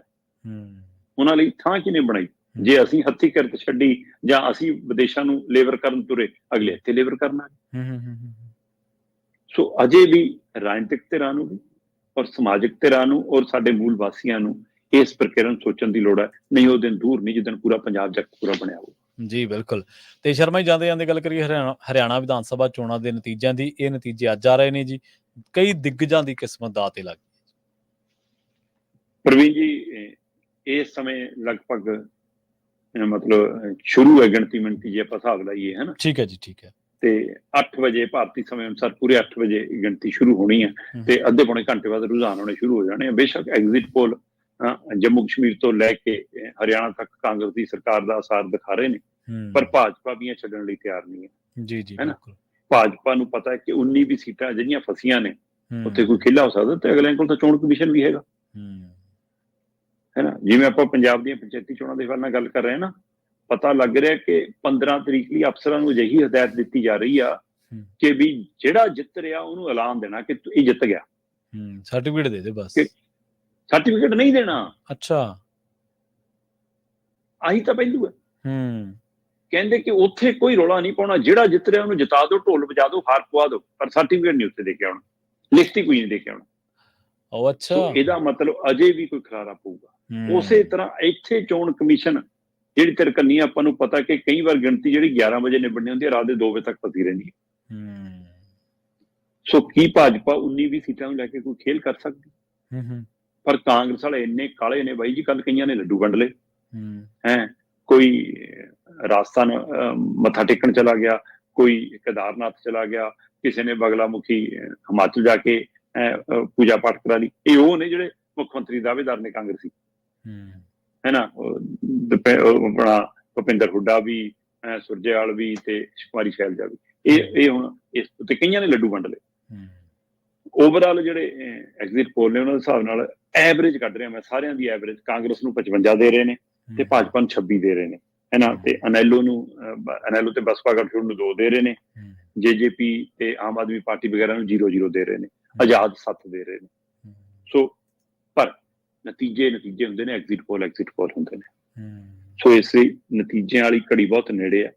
ਪਹਿਲਾਂ ਚੋਣ ਕੌਣ ਜਿੱਤਦਾ, ਮੁੱਖ ਮੰਤਰੀ ਗੱਲ ਬਾਅਦ ਚੋਂ, ਪਰ ਇੱਥੇ ਉਲਟਾ ਚੱਲ ਰਿਹਾ। ਕਾਂਗਰਸੀ ਕਹਿੰਦੇ ਚੋਣ ਬਾਅਦ ਚੋਂ ਜਿੱਤਣੀ ਹੈ, ਪਹਿਲਾਂ ਮੁੱਖ ਮੰਤਰੀ ਤੈਅ ਕਰ ਲਓ। ਸੋ ਕੈਪਟਨ ਨੇ ਇੱਕ ਵਾਰ ਕੀਤਾ ਸੀਗਾ, ਸਭ ਨੂੰ ਪਤਾ, ਫਿਰ ਪਤੀਲੇ ਬਣੇ ਰਹਿ ਗਏ ਸੀ। ਪਰ ਐਕਚੁਅਲੀ ਹਰਿਆਣੇ ਦੇ ਵਿੱਚ ਲੋਕਾਂ ਨੂੰ ਬਹੁਤ ਆਸ ਹੈ ਕਿ ਇਸ ਵਾਰ ਬਦਲਾਅ ਆਊਗਾ। ਹਾਂ, ਵੋਟ ਘੱਟ ਪੈਣੀ ਇਹ ਕਾਂਗਰਸੀਆਂ ਨੂੰ ਵੀ ਫਿਕਰ ਕਰ ਰਹੀ ਹੈ ਕਿ ਵੋਟ ਉਨੀ ਗਿਣਤੀ 'ਚ ਲੋਕ ਨਿਕਲੇ ਨਹੀਂ, ਤੇ ਦਰੁਸਤ ਅੰਕੜੇ ਜਾਰੀ ਨਾ ਕਰਨੇ ਚੋਣ ਕਮਿਸ਼ਨ ਨੂੰ ਸ਼ੱਕੀ ਬਣਾ ਰਿਹਾ। ਤੇ ਭਾਜਪਾ ਇਸ ਗੱਲੋਂ ਫਿਕਰ ਹੈ ਕਿ ਕਿਤੇ ਜਿਹੜੀ ਵੋਟ ਨਹੀਂ ਨਿਕਲੀ ਉਹ ਤਾਂ ਨਹੀਂ ਜਿਹੜੀ ਸਾਨੂੰ ਪੈਣੀ ਸੀ। ਅਗਲੇ ਕਹਿਣ ਕਿ ਨਾਰਾਜ਼ ਨੇ, ਜੇ ਆਪਾਂ ਹੋਰ ਨੂੰ ਪਾ ਨਹੀਂ ਸਕਦੇ, ਭਾਜਪਾ ਨੂੰ ਪਾਉਣੀ ਨਹੀਂ, ਇਸ ਲਈ ਸਾਡੀ ਵੋਟੋਂ ਪੈਣਾ। ਸੋ ਹੁਣ ਇਹ ਸਾਰੇ ਅੰਦਾਜ਼ੇ ਨਤੀਜਿਆਂ ਤੋਂ ਬਾਅਦ ਹਕੀਕਤ 'ਚ ਬਦਲ ਜਾਣਗੇ, ਇੰਤਜ਼ਾਰ ਕਰ ਲੈਣਾ ਚਾਹੀਦਾ ਥੋੜੇ ਪਲਾਂ ਦੀ ਉਹਦੇ। ਜੀ ਸ਼ਰਮਾ ਜੀ, ਨਾਲ ਖਾਸ ਖਬਰਾਂ ਤੇ ਖਾਸ ਜਾਣਕਾਰੀਆਂ ਦੇ ਲਈ ਤੁਹਾਡਾ ਬਹੁਤ ਬਹੁਤ ਧੰਨਵਾਦ ਜੀ। ਬਹੁਤ ਸ਼ੁਕਰੀਆ। ਪ੍ਰੋਗਰਾਮ ਖਬਰ ਤੇ ਨਜ਼ਰ ਨੂੰ ਆਪਾਂ ਇੱਥੇ ਸਮਾਪਤ ਕਰਾਂਗੇ। ਤੁਹਾਡਾ ਸਾਰਿਆਂ ਦਾ ਵੀ ਬਹੁਤ ਧੰਨਵਾਦ। ਸਤਿ ਸ਼੍ਰੀ ਅਕਾਲ। ਜੁੜੇ ਰਹੋ ਪੰਜਾਬੀ ਰੇਡੀਓ USA ਦੇ ਨਾਲ।